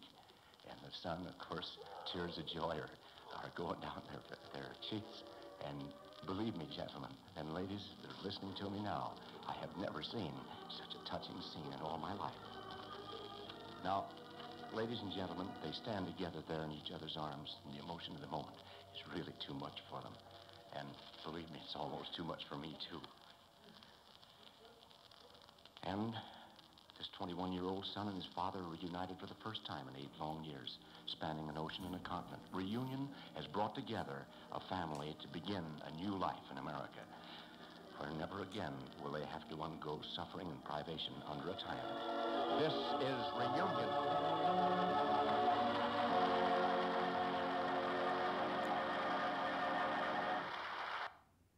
So, by today's sensibilities, that really, seems quite weird and shocking, and we would you would hear a great public outcry of people subjected to victims of trauma to this kind of treatment, on the air, because it's not clear to me always that the people even know what's about, to take place. And this isn't, the only time that USENA staged this sort of thing. But I'm going to focus on something else here, and that is the way in which this program takes the issue of DPs and transforms it into a human interest story by arousing the emotions of the audience instead of making a political argument on behalf of DPs. In fact, this human interest approach dominated not only USENA's radio program, but also much of its press publicity and print literature. And of course, one reason for embedding the issue of DPs in an entertainment format is that USENA, like anyone else, needed to present its message in a way that would prevent listeners from flipping the dial to another station. So it's kind of, they sort of snuck the issue up on listeners. And so by sandwiching the reunions of foreign Jews in between those of native-born Americans, the show minimizes the cultural and ethnic differences feared by those who were nervous about DPs. And it stresses the commonality of the listeners and the DPs' wartime experiences. In fact, USENA didn't always identify the DPs in its radio shows as Jewish, though it did do this sometimes. And I should also mention that USENA seemed more comfortable portraying and presenting German Jews than Yiddish-speaking Jews from Eastern Europe. This wasn't a steadfast rule either. And I never found any piece of paper in the files at YIVO where the records are that whether there was any kind of explicitly stated policy to focus not on Yiddish-speaking Jews. Anyway, here's another episode of Reunion, a kind of alternate format they sometimes had for the show, in which Mr. and Mrs. Max Frankfurter, a refugee couple arriving in New York Harbor aboard the SS America, were interviewed on deck by a reporter with a Yiddish interpreter at hand, even though they themselves speak in German. So let's listen to a little bit of that. This is clip 3. Thanks. I want you to hear now from one of our reunion committee as he was recorded aboard the SS America. This is Max Frankfurter. I've just arrived in the United States aboard the U.S. Lines USS America. They are standing here on deck now, coming down the harbor as New York slips by on both sides. They speak very little English, so we've asked an interpreter to work with us in getting their story as they arrive. The first question we want to ask them is, did you see much of America as you came down the harbor? Herr Frankfurter, hat ihr gesehen viel von, was hat ihr gesehen von Amerika? No, Englisch. Wir waren sehr überrascht. Wir waren überrascht von der schönen Gegend, die wir gesehen haben und wie wir nahe an die Küste gekommen sind von den schönen großen Bauten. Mr. Frankfurter says that he was very overwhelmed with what little he's seen of America, and he's just very much impressed. Will you ask Mrs. Frankfurter if she noticed that large statue slipping by on the port side of the vessel as we came in? Frau Frankfurter, hat ihr gesehen den Freiheitsstatue? Ja. Ich bin sehr überrascht. Herrlich schön. Wunderbar. Ihr weißt, was das ist? Ja, dass Amerika für uns Juden ein freies Land ist. What was that you asked them? I asked him if he knew what the Statue of Liberty was, and he says that, yes, it means that America is free land.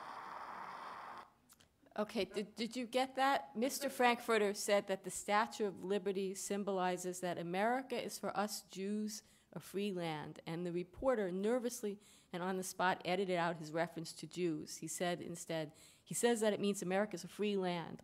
Stop. So this particular broadcast is unscripted, but it's in line with the kind of non-sectarianism that USNA strove for elsewhere, in which the Jewishness of the refugees and the immigration issue was played down or transformed into a kind of Americanism, actually. They often ask people, just like stepping on shore, to express patriotic American sentiments. And sometimes it might have been scripted, but it was definitely an agenda. So let's listen now to an excerpt from a program with a different format, a radio drama, My Town, from a series called The Golden Door, which the excerpt that Henry played last night was also from. And each episode of this series started by quoting a few lines of the Emma Lazarus poem engraved at the base of the Statue of Liberty, which I won't take the time to read again because you all know it, given you're tired, you're poor, etc. In this episode, a Jewish refugee, Jules Schwerin, has settled in a small town and is meeting with a fair amount of insensitivity. Here he is at a party enduring an awkward conversation. Clip 4, please. Ma, you must have had a terrible time in that concentration camp. I know just what you must have gone through. I saw the films. You know, those terrible pictures of people being burned and I'd everything. rather not talk about it. Of course. I guess you don't want to think about that now. But you'll be going back to Europe, won't you? I mean, that's really your country, isn't it? I'm afraid my country is gone. And your family. They're gone, too. Oh, you poor thing. But it'll work out all right. You'll be able to go back to where you belong someday. Excuse me, please.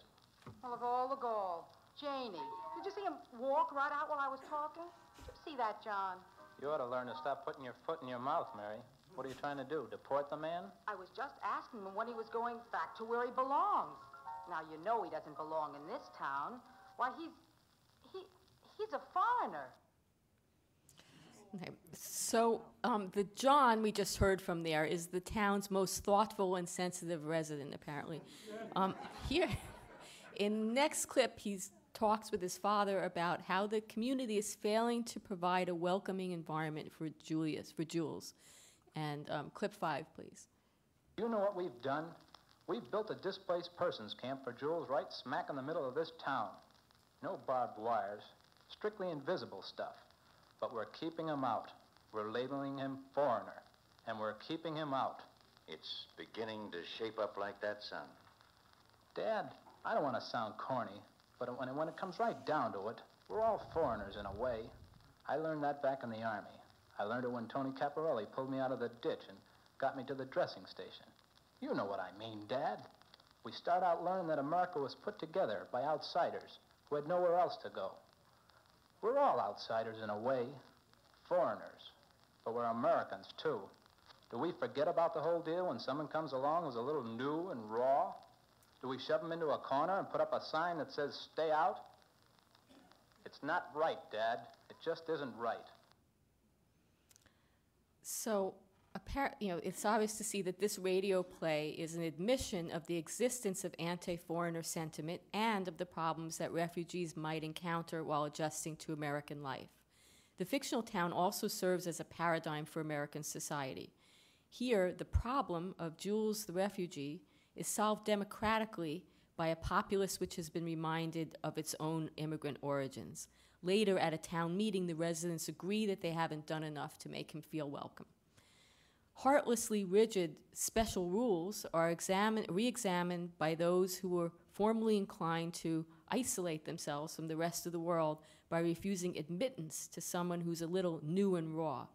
So this is the way that this program encourages acceptance of foreigners in American society and criticizes restrictionist immigration policies as xenophobic.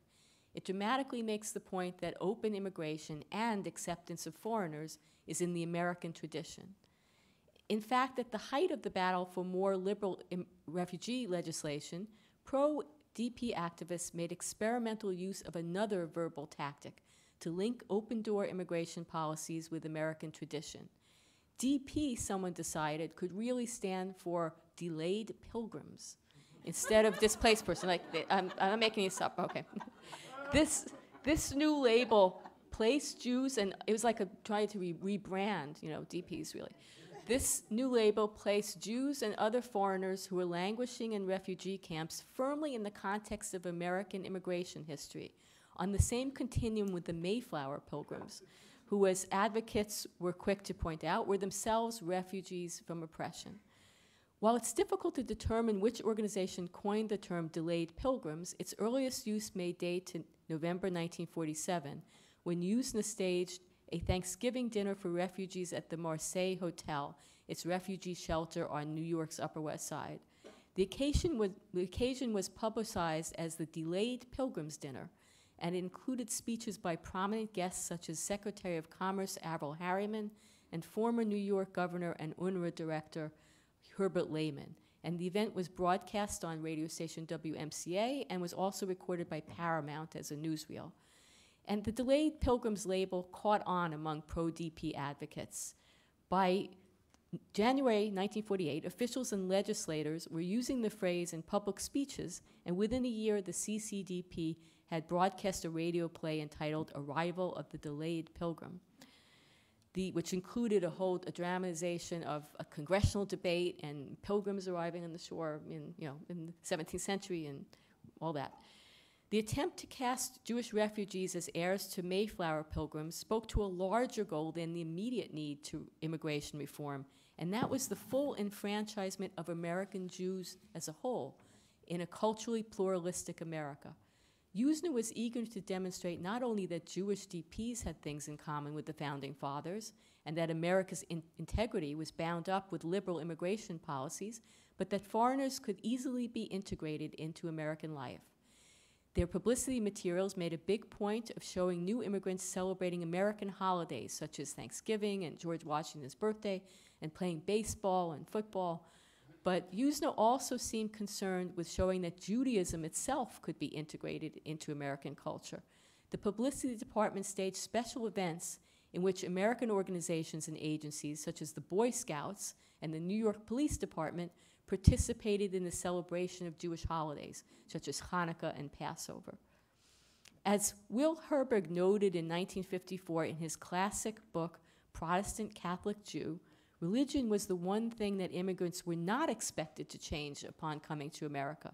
In fact, he suggested, American identity rested on belonging to one of the three main American religious denominations. By creating a place for Jews, Judaism, and immigrants within American history and emphasizing Judaism as a religion rather than an ethnicity, advocacy groups such as USNA sought to render Jews and foreigners as less other. USNA's media attempts to foster tolerance of a more ethnically and culturally diverse America also drew sustenance from wartime government propaganda which condemned bigotry as un-American. You remember that comment by John in the last clip about having served in the army with an Italian American? It's a direct imitation of a lot of wartime propaganda, which often featured multi-ethnic platoons. That was a big, big thing. Usner's radio programs also drew upon a new post-war media awareness of anti-Semitism. In fact, the groundbreaking Hollywood films about anti-Semitism, Gentleman's Agreement and Crossfire, were both released in 1947, right at the same time as these programs. Promoting tolerance and condemning anti-Semitism were in the air. The willingness to confront anti-Semitism, however obliquely, was a growing trend in the American Jewish community itself. As Deborah Dash Moore has noted in her book, G.I. Jews, young Jews were greatly affected by their service in the army during World War II. Some, away from Jewish neighborhoods for the first time in their lives, had shocking encounters with anti-Semitism. Some participated in the liberation of concentration camps and were forever marked by the experience. And some, seeing life overseas, newly appreciated American life and values. As she notes, the war strengthened their Jewish and American identities and produced an assertiveness that contrasted with pre-war patterns.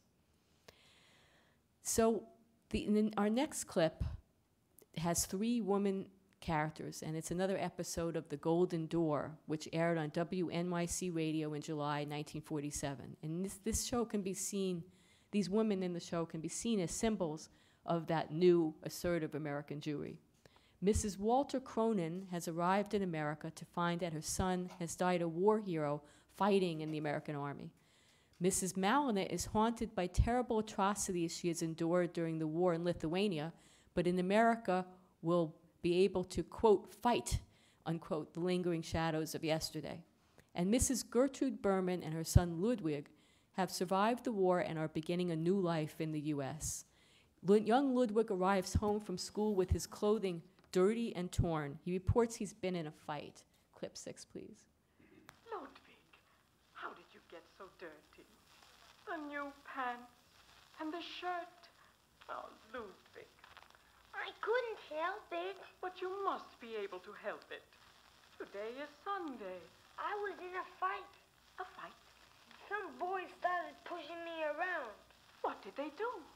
This big boy came up to me and said, "You're a new kid around here." Well, I'm the boss, see? And he kept shoving me. And what happened? I pushed him right back. Ludwig, go inside and wash up. And Ludwig. Yes, Mama? You did the right thing, Ludwig. I don't like fighting, but sometimes you have to stand up for yourself. And in this country, you have the right to fight back.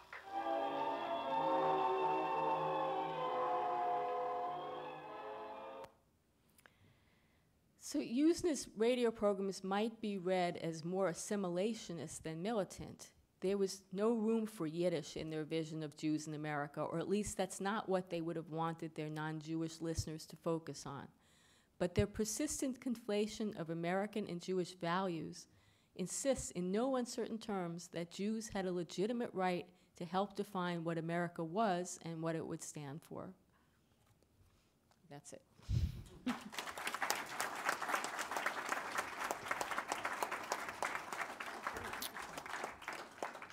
Thank you. A very subtle analysis. There are four speakers covered very different topics. We have some time for brief questions that may deal with the development of the audience, Yiddish audience that we heard in the first speech, in the first report. The second was on cooking and advertising for cooking, on the radio dramas, and the third was the radio dramas, the Suchkov, a variety of them, and the fourth, the Golden Door. Question, comment? Yes, please. Right here, first row. If I'm not mistaken, wasn't that first episode of Reunion the one where years later they went back and found the son and played the recording for him? He had never heard the recording? Yeah, I don't remember. Henry might remember this more because I think Henry actually Henry, you should probably take this question, because I think he actually met with Sigbert Freiberg. There was an article in the New York Times, but Henry can... As a matter of fact, Michael Beale, I have no secrets from you, one of the great radio historians in the first row. When I found this disc, it was unbelievably moving, and when the production began for the Yiddish Radio Project, we began a multi-year search for Sigbert Freiberg. We thought, well, that can't be hard to find. It actually took 4 years to locate him. Turned out that he was living in Queens at the time and was in the phone book, not under Sigbert Freiberg, but under his wife's name, Herta, who, if you listen to the show, is revealed as a non-Jewish woman who was a friend of Sigbert Freiberg's father, who hid him hid Sigbert Freiberg during the war. We found Sigbert Freiberg, and in one of the great ironies that only comes through a project like this, we actually stimulated a second reunion. We reunited Sigbert Freiberg with his father again through the radio broadcast and through the actual broadcast, which he had never heard because it was live radio. This was an incredibly powerful moment for him to listen to this program and to comment on it. In fact, you can hear, in fact, there was a second show the following week where the USNA sent Sigbert Freiberg and his father around New York as tourists and then interviewed them and asked them what they thought of America. It was actually, it was so contrived, but it was actually deeply moving. So, and you can, if you go to the Yiddish Radio Project website, www.yiddishradioproject.org, you can hear the documentary where Sigbert Freiberg hears the documentary, hears the show for the first time, and it's, again, as moving as it was the first time from 1947. Thank you. This, right here, please. Thank you. I'd not heard before about USNA. I find it fascinating that it existed. Was there some, Hayas already existed at that time. Was there some sort of political or philosophical problem with Hayas that caused USNA to have to be formed? Did they have some disagreement with Hayas? In particular, I'm suspicious of how they reacted to the question of whether the DP should go to Palestine or to America. No, I don't think that there was a separate organization for that reason. Highest focus on getting people here, at least at that time, that was their main focus, was aiding immigration. And United Service of New Americans was an agency that helped them once they were here. So it was a difference in mission. And there were a couple of other organizations, which I didn't read the names, but National Refugee Service and the National Council for Jewish Women's Service to the Foreign-Born. Those two things came together to form the United Service for New Americans. So it's just a kind of consolidation. And later then, Hayas, I think Hayas either was doing that kind of work already or decided to expand into that, but now Hayas does also indeed, aid refugees once they're here as well. Any other questions? Yes. There were two things saved for the... Back to the cooking. Go ahead. Go ahead. There were two things saved for the Q&A, so now we need to hear them. Okay. The recording mentions some very interesting baked goods. The one that everybody wants to know about is the shkutzim, although I'd love to talk about the stoniklech, if anyone wants to hear about stoniklech. I had finally, after years, I finally found out what a lot of these baked goods are from a cookbook that I am translating. And if I can also break for a word from our sponsor, it is the Vegetarische Dietetische Kochbuch von Fanny Levando, the Vegetarian Dietetic Cookbook by Fanny Levando. It was written in Vilna in 1938, and it is full of the most surprising, modern, original, unusual, unexpected vegetarian recipes, all in Yiddish, from all sorts of different sources. Stoniklech are turnovers made of a sweet, rich yeasted dough, something very similar to a challah dough, filled with fruit or other sweet fillings. And shkutzimlech are crescent rolls, sprinkled with poppy seeds. Why Well, according to Michael Wex, the reason that shkutzimlech are called shkutzimlech is because they look sort of uncircumcised. You can count on him to do that. Yes. More appropriate adaptation from French croissant. Probably more other than us. Yes.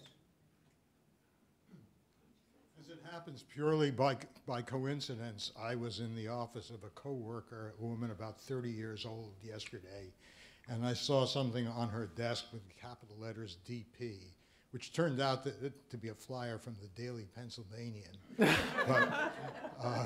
But that prompted me to ask her whether the letters DP meant anything to her. And I wasn't surprised. I was disappointed, but not at all surprised that she had no other connection with this, nothing in her education or experience. Well, the reason I'm saying anything at all now is that, as it happens, my initials are DP, and I was a little boy growing up in a mostly Jewish neighborhood of Brooklyn, and I have very clear recollections of my little boy playmates, maybe the girls too, I don't remember, but certainly many of my playmates regularly ridiculing me. Ah, he's a DP, he's a DP. So there was something in their experience in a Jewish neighborhood in Brooklyn in the late 1940s that said that this is something not quite right. There were overtones to the word refugee within Jewish circles too, which I think are the same. Any other comments? Maybe one more question?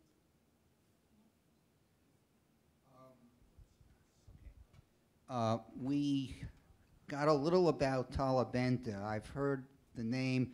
I've always wondered what she was, a radio character, a prose character, if so, where did it appear, a comic book character? And part B of this question, in our family, we use the term Quetzalcoatl as a hopeless service person. I wonder whether that was part of the same, whatever family it was, whether anyone else has heard that, along with Yenta Talabenta.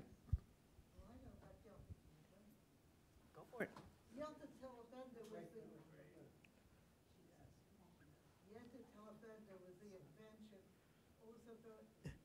A Yiddish writer whose name begins with a nun. Not Nadia, no. Oh, What about B. Kovner? There's actually, in the archive of Victor Packer, there's some Yenta Telebenda material that's adapted from B. Kovner. But that wasn't his real name. I think his name was Adler, but people got him confused with, Yankov P. Adler. At any rate, I've been here. I'm a young lady, as you can tell. I've heard about Yenta Telebenda all my life, and I came across, I might even still own it, a book of short stories, funny short stories, with tales about Yenta Telebenda, which was, she was a Schlomazalnitzer, for one, and not a very admirable lady. Well, that's a good note to end on. But we can't end without reintroducing the Chosson. Henry.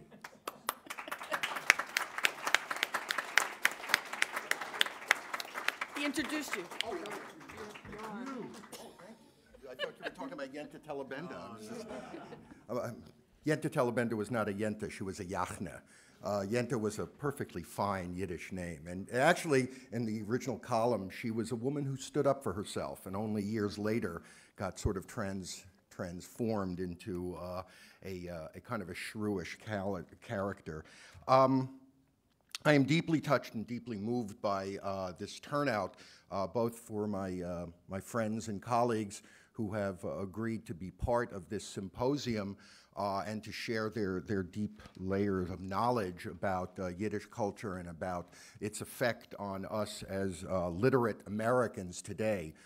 It's deeply meaningful to not only share this in the context of the great joining here at the Library of Congress, but to have such an incredible turnout of our fellow citizens who bring an unquenchable thirst and interest and passion for this material, transcending the simple-minded nostalgia, and to show just how powerful this layer of culture is for us on a day-to-day basis. It really underscores the meaning of my choice of bringing the materials here to the Library of Congress, that I feel that Yiddish culture will find an ongoing home, shoulder to shoulder with the other cultures that make us a deeply moving bicultural, multicultural community. This is of vital importance to us as we go forth in realizing that the narrative that we have inherited needs constant renewal and constant refreshing. And because the mission of the Library of Congress is one about open access for every succeeding generation, I can only imagine that the decision to make this collection put together a kind of a strange audio crazy quilt that existed solely in oft-told anecdotes in family gatherings and hoary cobwebby stories of, oh, there goes Uncle Max again talking about these old radio shows. Suddenly we find that they do have terrific meaning for us, both as Jews and non-Jews. I was hoping in the original, every time that these materials become part of a public forum, I keep hoping that it will reveal a new generation of scholars in other communities who look to what we've done here in the Yiddish community and say, wait, where's my culture? Where are the great Spanish language shows, the great Greek programs, the great black and hillbilly programs? I was disappointed that in the outreach that we did for this conference, we really didn't reveal that next generation. I'm truly hoping that the platform that we've created here with this event will bring out that next generation of scholars who will do the same sort of fearless dumpster diving that I would like to think that the Olympic Committee will someday recognize as an important competitive event. This kind of work does not at all happen in isolation. It is certainly simply because my name appears above the title. It might, in fact, seem that I am some sort of a visionary. I am not. I'm just someone whose curiosity knows no bounds and who just wanted to see if my idea about what the punchline to this story was actually was, in fact, my sense, and it turns out I was completely wrong. It was far, far, far more interesting and more diverse than I had thought. I am hoping that subsequent generations of scholars will dig into this collection and reveal, as my friends and colleagues here on these various panels have revealed, the great riches which our predecessors in the American Jewish community shared. I can only imagine that they are thinking that radio, which was auf der Luft, like a puff of smoke, real, tangible, visceral for the moment, and disappearing, and suddenly it has not disappeared. Suddenly it is here again and again and again, and we can dig deep into it for each successive generation. I would like very, very much to express my great thanks and unending gratitude to the members of the American Folklife Center. This particular program is the work of many hands, and I would like to recognize those hands in no particular order. Stephen Winnick, Thea Austin, the former director of the American Folklife Center, Peggy Bulger, the current director of the American Folklife Center, Betsy Peterson, John Gold, John Regan, Jennifer Cutting, and Marcia Siegel.